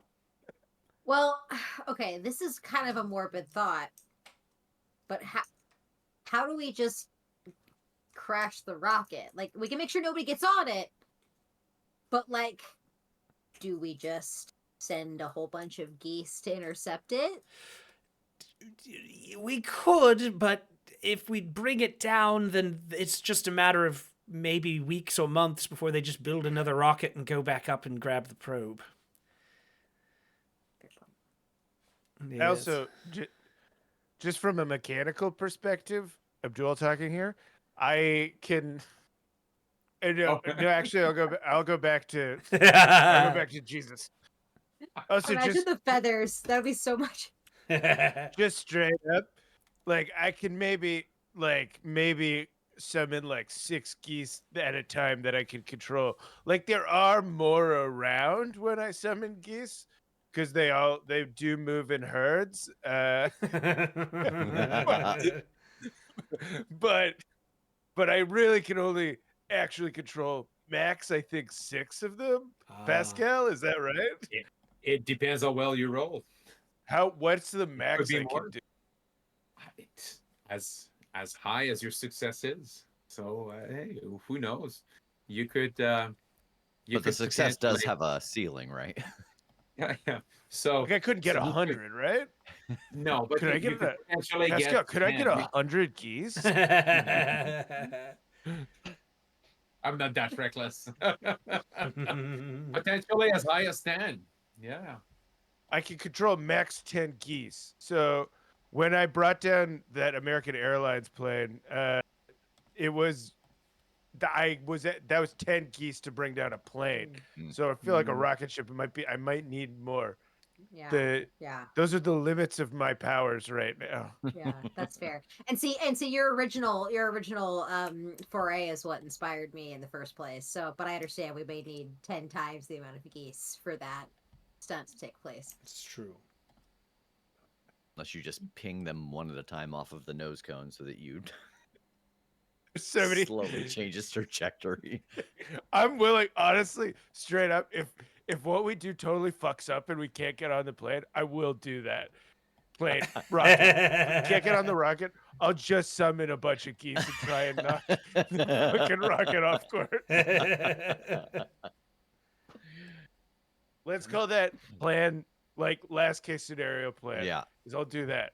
Plan G for Plan geese. G. Oh. Mm-mm. Mhm. Hmm. Really, I'm all right with any of this. It was a huge gamble to make a double jump in the first place, and we survived that. So, yes, if we'd like to try to get me close to someone, preferably, if we're going to do it with me getting memories, I would prefer it be someone that's on the flight, so I can just stay in their form and not make myself absolutely sick with Ascellan, Corruption. blood and corruption seeping into my body over and over and over again. That said, obviously they need to know enough to be able to survive up there and fix things and so on. So I would hope they would know all this, but I don't know how much they know about like the rockets, just the propulsion of the main units. Well, should we steal the bus or hop on the bus, go to location, find someone who seems like a good candidate, ask them questions, potentially sequester them for a handshake or a hug, and then bam, you've got the DNA. Don't look at me like that, Benson. I'm thinking No, here. that was the game master rolling. Oh, uh, it's just like how else are they gonna touch? It's okay. It's okay. There's a lot of planning shit. going on. Time is going by. So one key concept of Fate is, again, characters lead dramatic lives. They run toward dangers. When there's a pause, there's things happening in the background. So as you're discussing potential options, for the audience, the live audience on Roll20, I just rolled a death trap, which is a stunt of the Clone Hunters in 1969, and they rolled a 7, an epic. Fuck. Once per session, hunters may set up a trap to lure the PCs. Create a trap with a high concept, a trouble, and an aspect related to a PC or their goals. The trap's effectiveness is based on empathy +2, with target PCs defending using will. Hunters gain a free invoke based on a degree of success. If the PCs do not fall for the trap, offer a compel. So you keep planning. I'm just gonna be figuring out the details of that trap as you. So, out of character, and again, stuff we might know in character.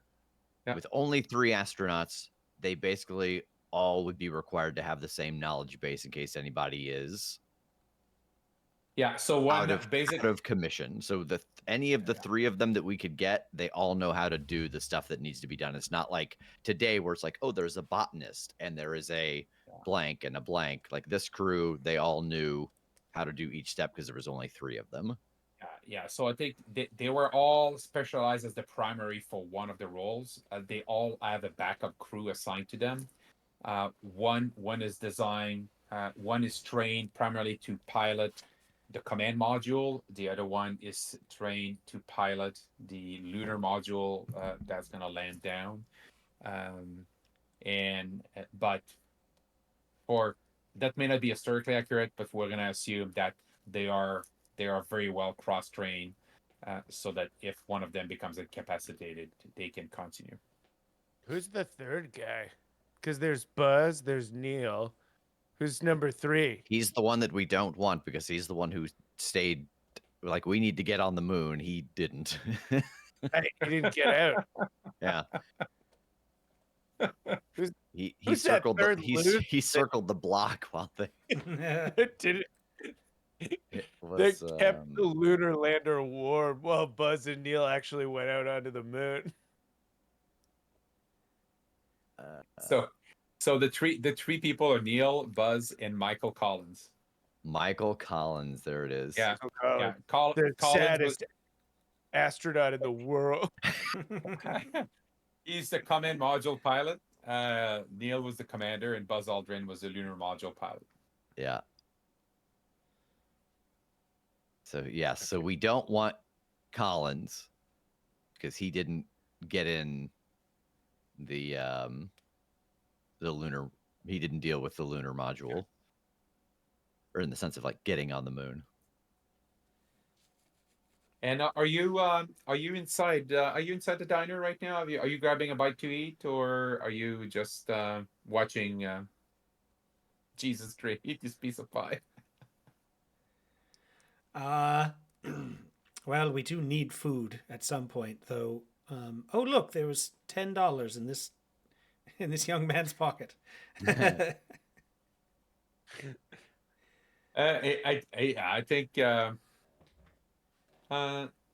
think I think it'd be fair if you found some clothes. Maybe there was a group that their home class was in the gym itself, so that the clothes you grab, probably a wallet with $10 is quite a bit of change. So That's true back then. yeah. Yeah, I'll Yeah, take us in for a meal. Sick. All right. So the waitress gets your order, and as she goes to grab you some coffees and some food, on the TV, there's that breaking news. We've just received news that Neil Armstrong has come down with a bad case of the flu. Fortunately, James Lovell will be stepping up and replacing him. The mission is still a go. We are so proud of our astronauts and wish them best of luck as they get ready for the final steps, as they sit in quarantine, waiting impatiently to be the first people to get to the moon. Who the hell is that? No, we've already fucked up history. Look at that. Oh, yes, this is this an Ascellan, do we think? Hot start. Oh, almost certainly, yeah. Well, I guess it's got to be him. Or we kidnap Neil. I take his form, and then we come back, and oh, I feel so much you better. show up as the picture of health. I'm yes. so. Oh, look how healthy I am. Look. I like that. I think that's a great plan. I- And then the Ascellans are right. I suddenly am so terrified of my ability to convince anyone that that is true. Oh shit. You can do this, Monto. Nobody remembers what Neil Armstrong looks or sounds like. Oh good. Well, if you think I can do it, Jesus. I do. Oh God. All right. Jesus believes in you. It'll help you, and there will only be one set of footsteps. Will you carry me in the sand But they'll be carry. Neil Armstrong's On the- footsteps. on the beach towards the rocket and then on the moon? Right. That's so funny. All right. So now you've just heard that the astronauts are in quarantine.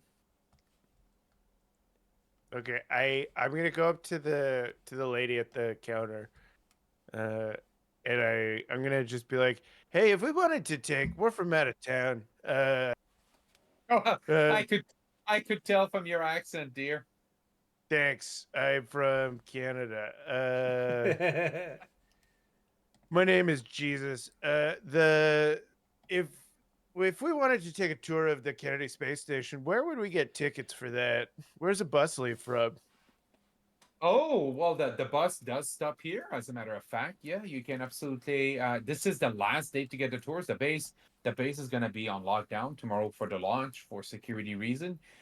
So they wanted us to remind the last bus tour is going to be leaving at 2 o'clock today. Now, mind Okay. you don't get to go interact with the astronauts. We've had some folks coming down from Hollywood. They thought that, you know, all star package. No, you will get to stop at the visitor center, and the rest, the tour guide will stop at each key location along Canaveral and Cape Kennedy, and they will explain to you the history of the Apollo program and the Gemini program, and then they will be able to take you to the visitor center to pick up a few souvenir on your way out. But yeah, I highly recommend it. Everyone that has gone has been extremely happy. Um, That sounds great. where are you from? Canada. We're all from Canada. Yes, We're yes. Ah, Very Canadian. Okay. hey, is fantastic. does the tour go into the space station? We get to see the inside of the facility. No, it's just an outside tour, I'm afraid. The only building you get to stop at will be the visitor center to at the end to be able to pick up a few souvenirs before you leave the base. All right, sounds good. Well, I think we're gonna. It was a long drive from Canada, I'll tell you what. So we're glad we're here in time for the last tour, and we're gonna be taking that tour, right? Right, guys. Seems that way. Well, it's $1.50 a ticket. Mm-hmm. Cool. How much how much money do we have left after we all ate? I only had $10. Yes, Good but thing it's is just got coffee and pie. it's 1969. This all costs like $1.03. Awesome. All right, so you have your bus tickets. You're good to go. Anything else anybody wants to do before we get on the bus? I get a milkshake to go. The last change. Yeah. All right, that's officially everything. We're tapped. That was all the money we had. Benson, I Excellent. got it. I got nut chocolate, so you could have some too. That's very sweet of you. Oh, that's good.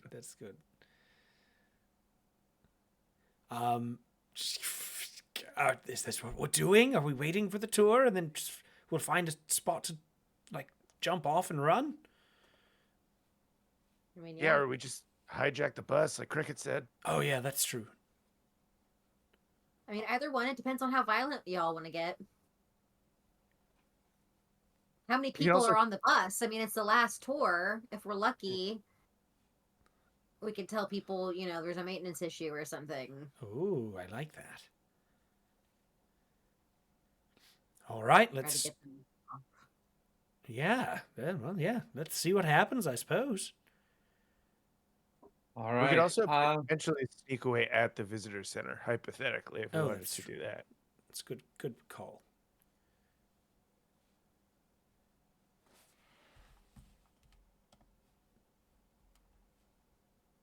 So, Tass, Uh-huh. I think with these news of James Lovell having replaced Buzz Aldrin, clearly that's not a coincidence, right? No, yeah, absolutely not.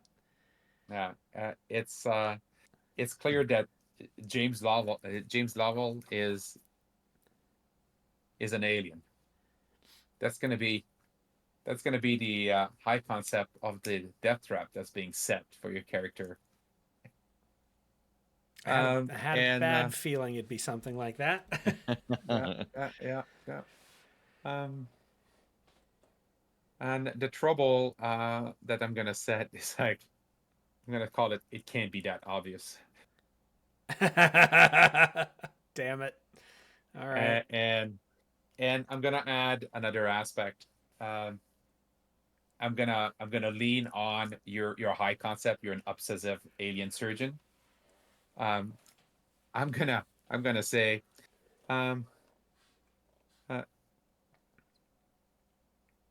James Lovell must die.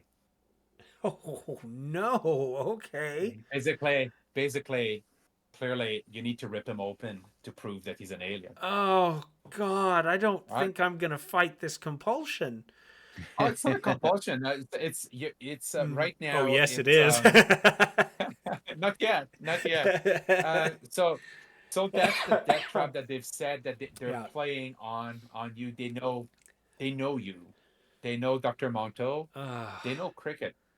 They're after you. yeah.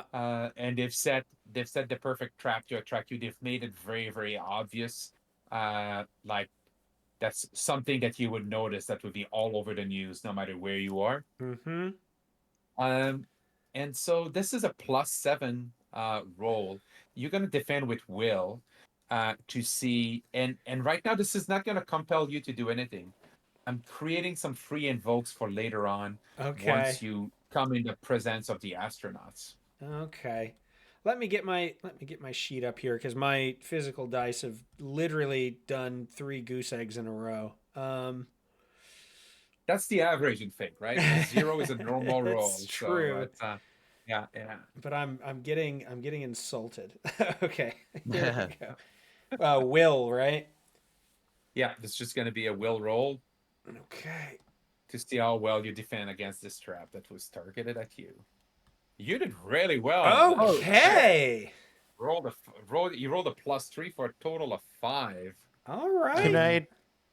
Can I try I- and assist him with his relationship to me, where he's my biggest fan, by like pumping him up? You can totally do that. I sense a bit of an escalation that's about to happen. On my side, I can tell you, I'm gonna pump this up. I'm gonna invoke Oh um, no. relentless alien hunters from the future as one of their aspects. I'm gonna bump my side to a +9 right now against Task 5 as an opening gambit. Jesus, what would you like to do and spend? I'll spend a fate token to like invoke Monto's relationship with me, Jesus' biggest fan, and I'll just be like, Monto, you fucking got this. You just what I was doing before, where I'm like, you're the smartest guy I've met in the last like 5 or 6 hours. So You can figure shaded, this out. but I'm like, I'll take it. anyone who fucking do this is you. So I give you a fate. All right, that puts you to a +7 task for your challenge against my +9, and of course I have to spend another fate point. I'm gonna invoke impenetrable alien schemes, one of the No. timeline aspects. Uh-huh. All I'm doing here is I'm creating some free invokes for later on down the path, probably in the next session. It's gonna be, I might forget about them. Who knows? Oh my God. Can I spend one to pump mine up even more? Absolutely. Tell me what you're invoking. I think I'm gonna invoke "You Don't Scare Me." There's that thought of like, this is happening. They're setting this. Is it obvious? Is it not? Ultimately, it doesn't matter. It's just meat, and I know how to cut it, so it doesn't scare me. Excellent. All right. So I'm gonna take. Can I move? How do I move this? Oh, there we go. Boop. okay, so that brings us to a. We're now at the +9 against a +11, if I'm counting right. Mm-hmm. This is this is the end of the scene, so I might as well go all in. I really want to make your life interesting later on. It's just, I love it. I'm so devastated happy right now. they are devoted to the master plan. I mean, I think this is there we go. Shit. I'm all spent. I'm all spent. The good news is there we go. So I'm at the +13. This is all the question is: do you want me to have 1 or 2 free invoke on this death trap later on? Uh-huh. Oh, man. I've done what I can. I've done what I can to mitigate, I think. Jesse, do you want to invoke something? Do you want to help him out here with this death trap that he's fighting? As Yeah. he's postulating his theory about James Lovell being an alien, and clearly we have to prevent him from getting to the moon. Yeah, I'd like to invoke agree to disagree. And Very nice. you don't necessarily know that this person is turned. They could just be a standby. He really could be sick. Like, this is going a little far, don't you think? It's possible. I'll concede that it's possible. If only for the +2. Yeah, I think with everybody jumping on him, I will invoke puppy dog eyes. No, you have listen, I need you to stay on task here. I understand that your work is important. You have to prove yourself, but first we have to save the world. Oh, right. Yes, you're both right. You're right. You're all three right, actually. That brings us to a tie. So I actually don't have a any free invokes anymore on the death trap. What happens if I were to hire, out of curiosity? If you were to go higher, then you get to define. You get to flip the trap on them. Then can I also? I'm taking in all their information, and it's settling in that this is all accurate. This is right. This is true, and I can stick to that. I can hold my own and not obey that drive to do it unless they fucking pick at me first, because I'm spiteful, baby.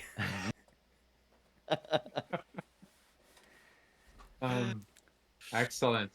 You could also invoke one of the timeline aspects if you want. They could be anyone. That's true. So it's like, okay, they're dangling this new guy, but it really could be anyone. Either way, I'll spend a point.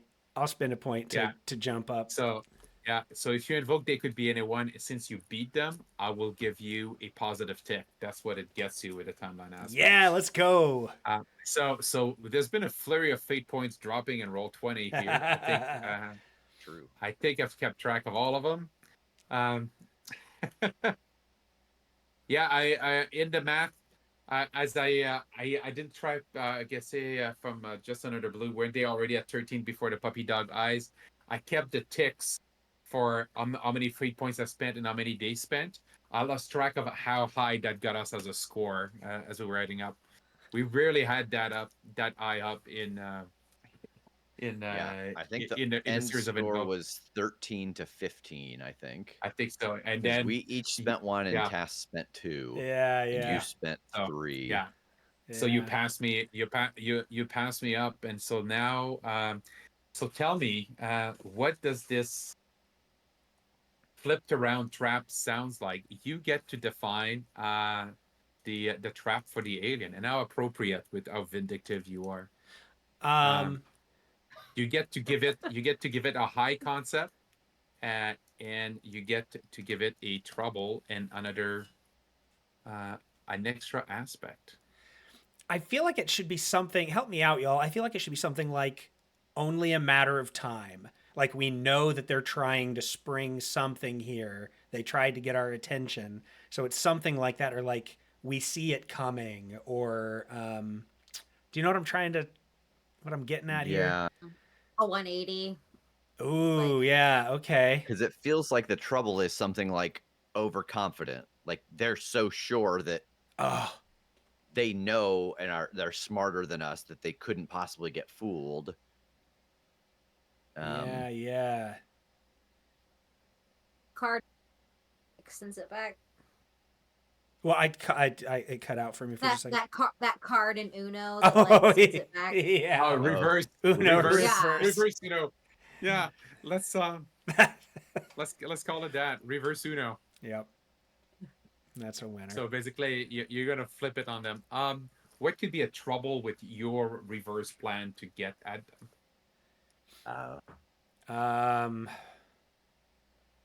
I feel like numbers or something like that. Like, or I mean, yeah, if you got something.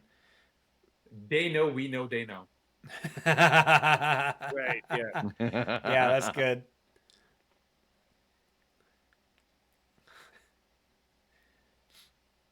And then I put, if you see at the bottom around the map area, I put the card of the clone hunters with their high concept and their other aspects. You nice. can create a third aspect for the trap linked to either the clone hunters or the Ascellan's goals. So you know the Ascellans want to retrieve the probe, so you can make it something about that. It's basically another aspect you may want to invoke about this clever plan. You're going to spring on them. We can leave it blank for now if you want to think about it. Yeah, I got nothing on the top of my head. Yeah. It's an aspect that we're giving Of the trap. So basically, you flip the trap on them. So right Yeah. now you've set up a trap for them. So the trap is reverse Uno. So they were trying to convince you that James Lovell is an alien and that he must die. So you're gonna flip it on them, and I think that fits in with the plan you've talked about.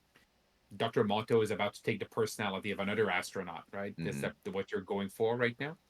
So they don't necessarily know you can do that,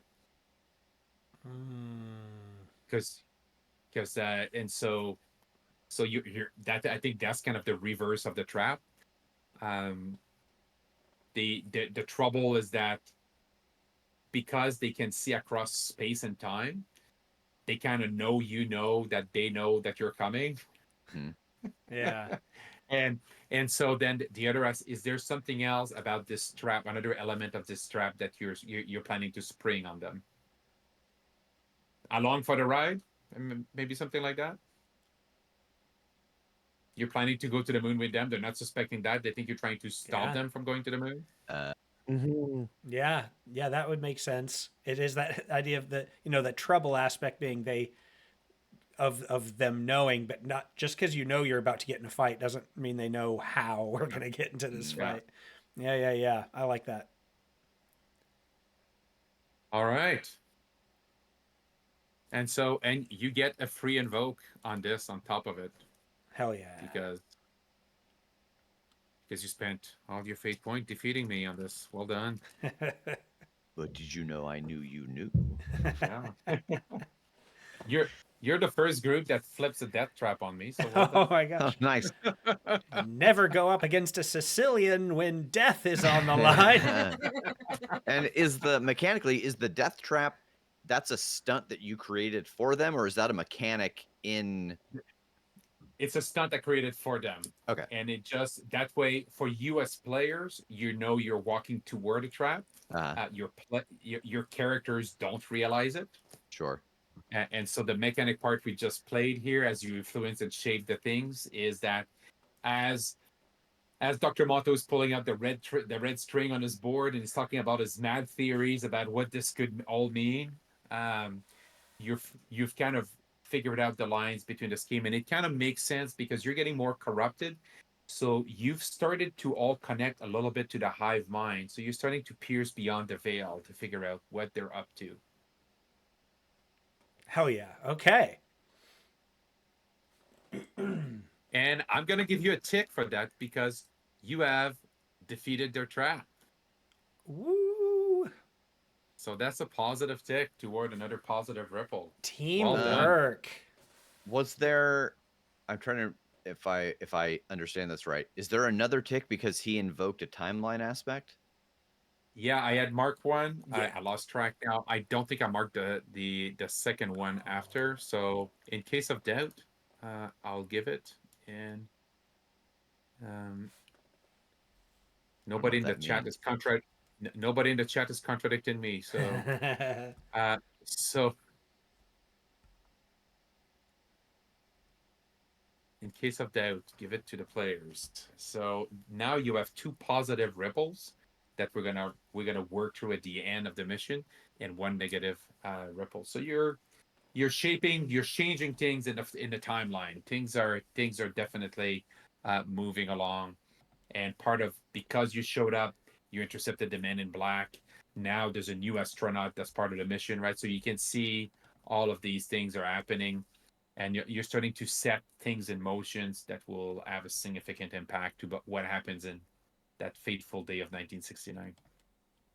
All right, so I think that kind of closes that scene as you come up with the plan.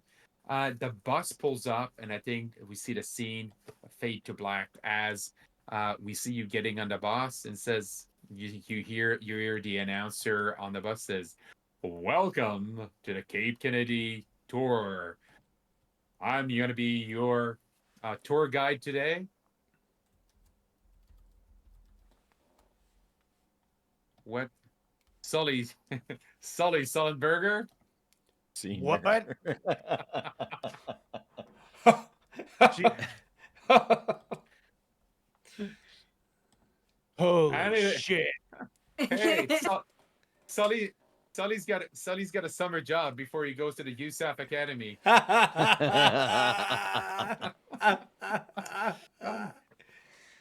Wait, And he's the prepare okay. to be amazed. And then, Jesus pulls out a steak knife that he stole from the diner, and he's like, "Oh, I hope you're prepared to be amazed, you 18-year-old kid." Feel bad about that. Um, he's just a kid. He's just a Yeah. kid, Jesus. Jesus sits down, but is like fighting an internal battle on whether or not he should stab this kid. I'm very tempted to compel you right now, but that's gonna completely derail us. So I'm not gonna do that. I lean over. I'm like, Yeah. if you think this is going to help the timeline, I say go for it. Good point, Monto. I should kill this kid. Ow. You can self-compel if you want to lean to this. This will throw a major wrench in your current plan. I don't think you're gonna make it. Yeah, I don't think you're gonna make it to the base. You see him, I get up and I walk over and I sit next to him and I go, "Hey, what's your name? Hey, I'm Sully. What's your last name?" Sullenberger the third. Oh, that's cool. What do you think you're gonna do when you grow up? Wow, sir, I just got accepted in the USAF Academy. I want to be a pilot. I'm feel like just that's a proud to be I'm just proud to have the opportunity to serve my country. Your country sucks. You shouldn't do that. I'm gonna try and convince him not to become a pilot. Country sucks. The sky is lame. You shouldn't do that. Sky's for losers. Sky's haunted. Sky's haunted. All right, you know what? Let's do this. So in fate, there's a thing called social conflicts. So this is right now you're trying to change his mind, make him lose his cool. He's a 17-year-old kid. He doesn't have a lot, but you just insulted his country. You just called into question his dream from when he was a child to become a pilot. This is going to be hard. Go ahead. You're trying to provoke him. If I'm reading this right. I guess, or is there any way I can use rapport? Because it's a +4. You are definitely not trying to build a genuine relationship with this person right now. I don't know. What if you try to slow down here and just try to convince him to put all of his energy instead of into piloting, into engine protection from bird strikes. Yeah, that's the only thing I have on him. The only way I can take him down. I'm not gonna do that. Can I try to make a connection with this kid, or should I go? I'm asking you, Pascal. Like, have I already gone too far? I've already gone. No. Yeah, Provoked. yeah. I I've think already gone. you've already gone too far. Now, if you had asked me that question a few statements before, I could have said, yeah, you can talk to this kid. You can share some terrible stories of tragedies that have happened in the past. Appeal to his side, maybe help him change his ways. But no, I think you came swinging with verbal attacks. So I think. I was But trying to convince him, but he was so mad. yeah, I think, sir, I cannot believe you just insulted the great country of the USA and quite put into question my duty to serve my country.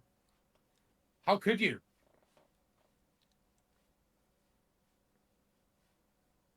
How could I? How the fuck?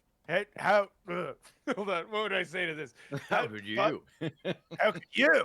How could you not see that fucking hot air balloon? It was huge, dude. Hot air balloon was fucking huge.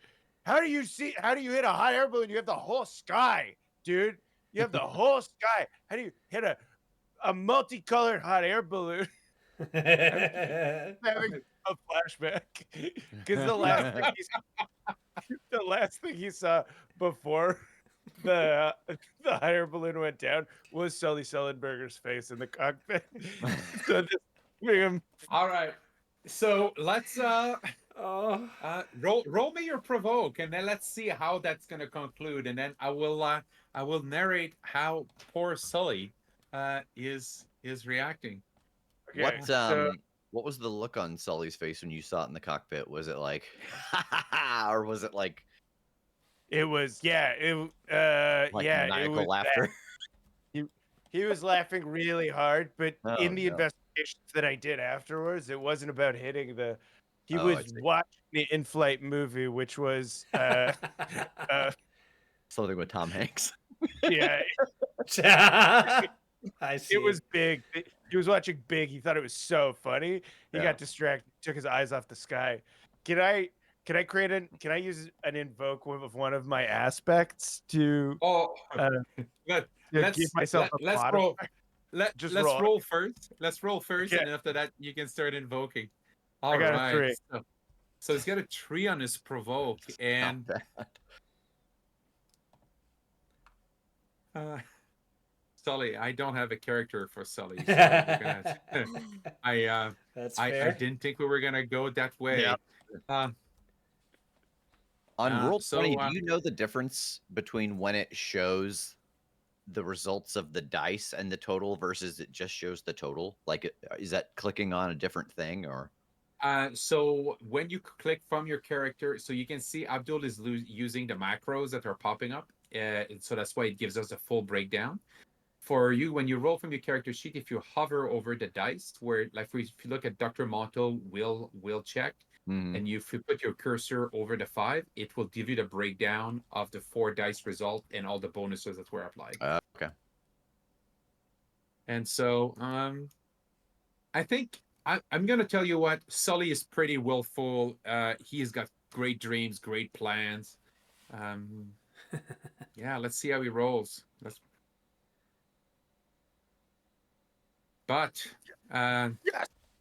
Sully is no match for you. You have knowledge of the future. Congrats. Right.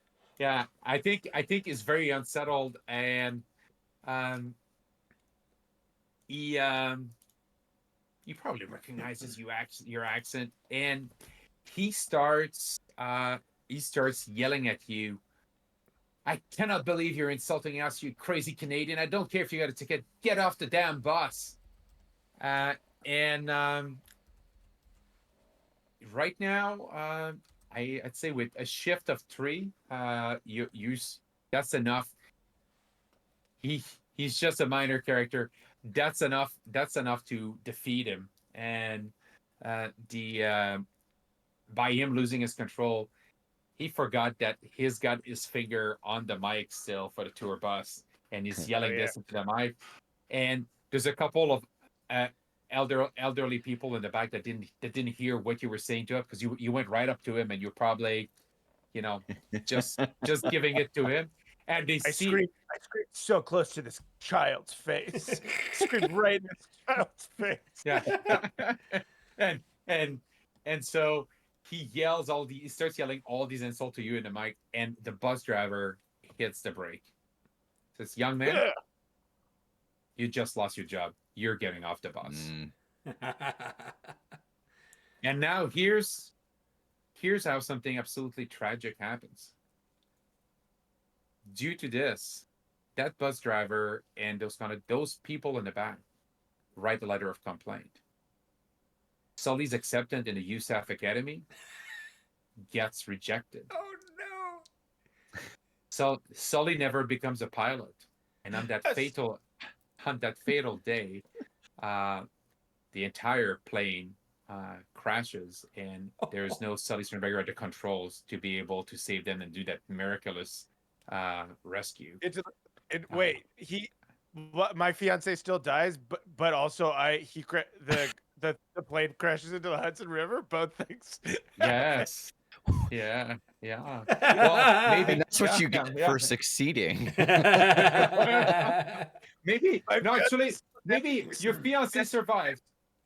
Your fiance survives, but there's still a bird strike that happens that day. Okay. You know and what? Sully's not there to save the day. You know what? It's so fair for me. So worth it. But now, as Sully gets picked off the bus and this happened, you've just caused a major disruption in the timeline. You have changed the future. Yeah. And you get assaulted by these images you see a split of the future. You have these memories of losing your fiance, finding this stray dog, being rescued by the geese, and then sending your geese into the attack to crash that plane with Sully Sternberger. And now at the same time, you're seeing this alternate timeline with you and your fiance living happily after. And instead of getting Benson, that rescue dog, you went and adopted a cute little puppy at a breeder, and you had a completely different life. And so you never encountered these people. So as these things are splitting up, you grab your head exactly like you're doing, and you're suffering a backlash from the timeline. So roll me a will check against +8, please.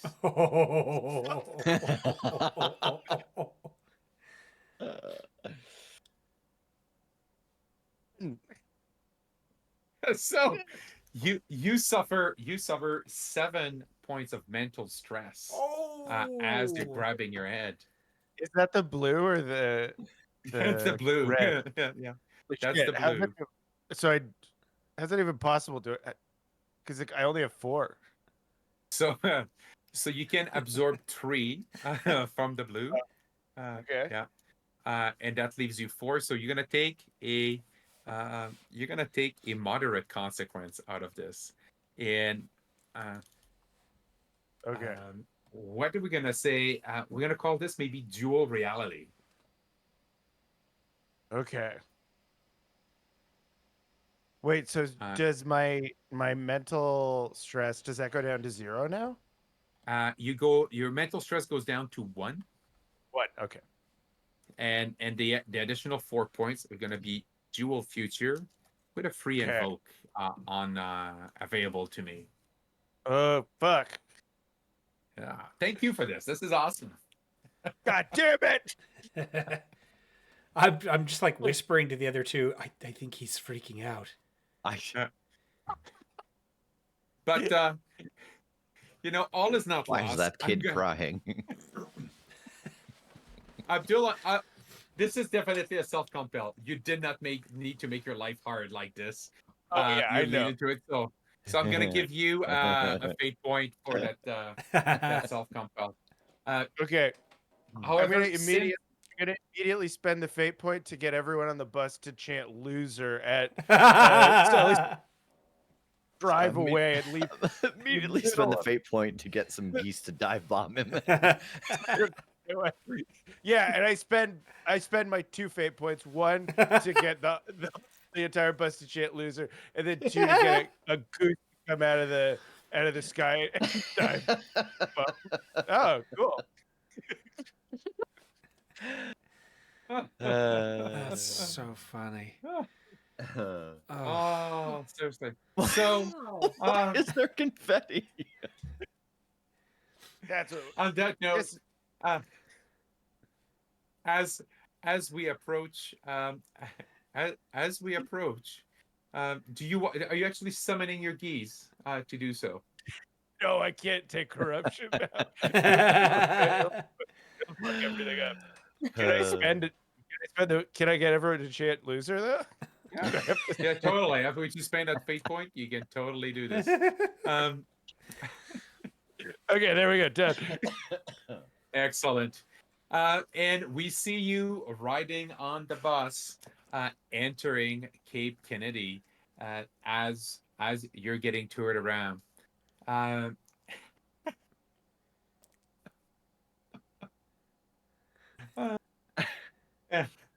and How is this possible? It's just you. yeah, you've got to set it up to recognize Oh. all That's the what's hand happening. gestures. Shit, that's funny. But this is what's happening.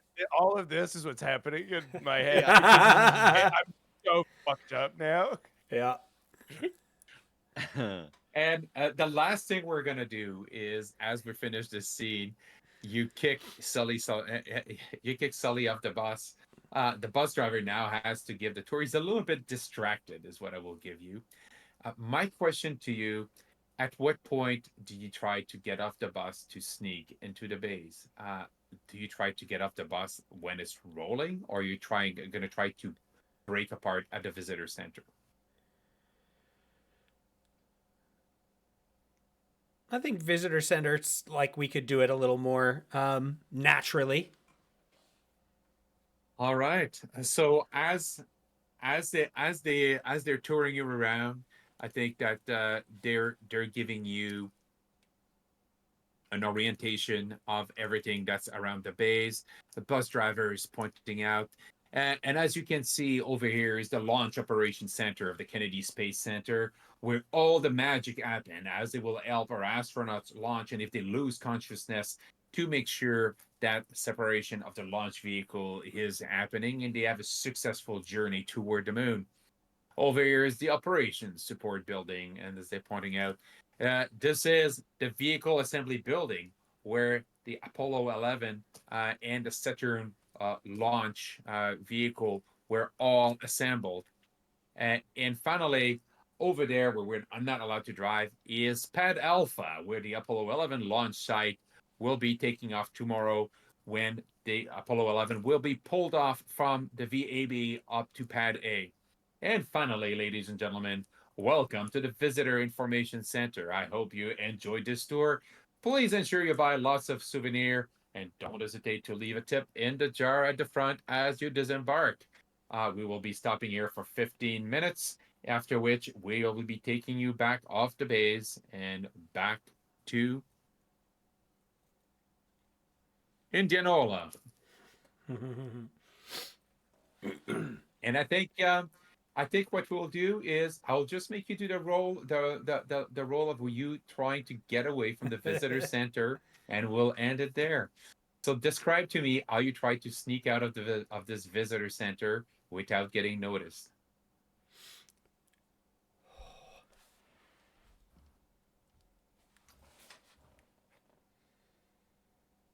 I think for me, it's just like running from place to place, like a rack of shirts, then out the door into a bush, like just trying to stealth it.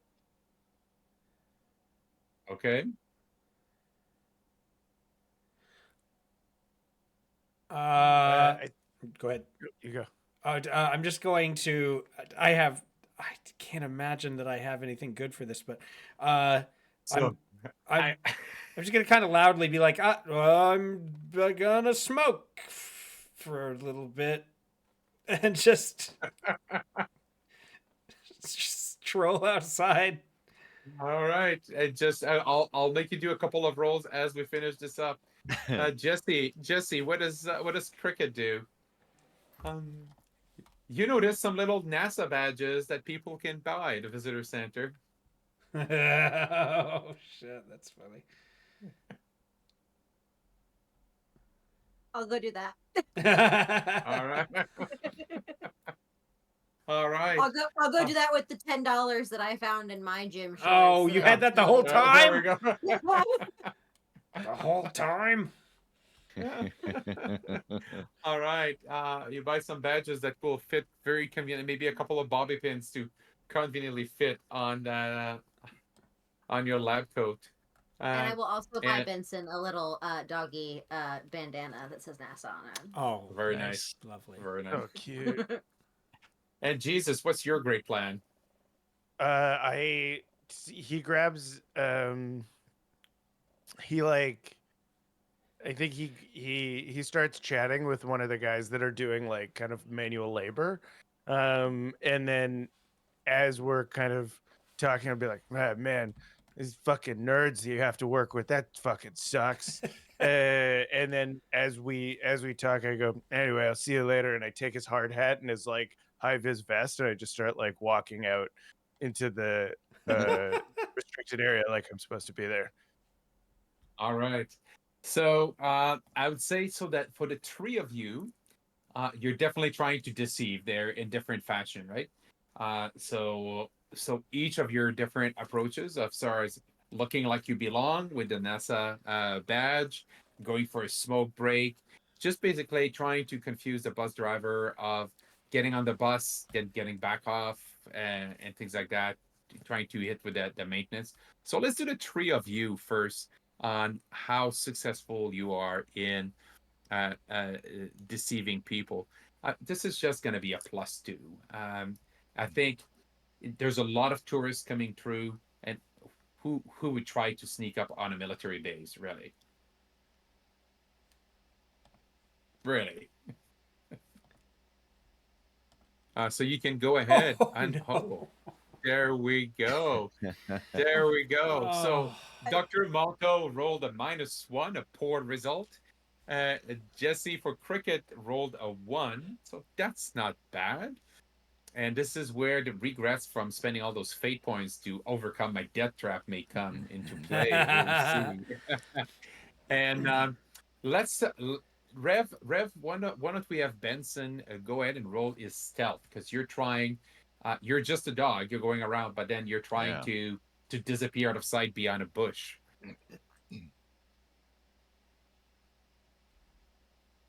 Shit. And the neighbor. So now, see, I'm looking. You rolled a -2. I did.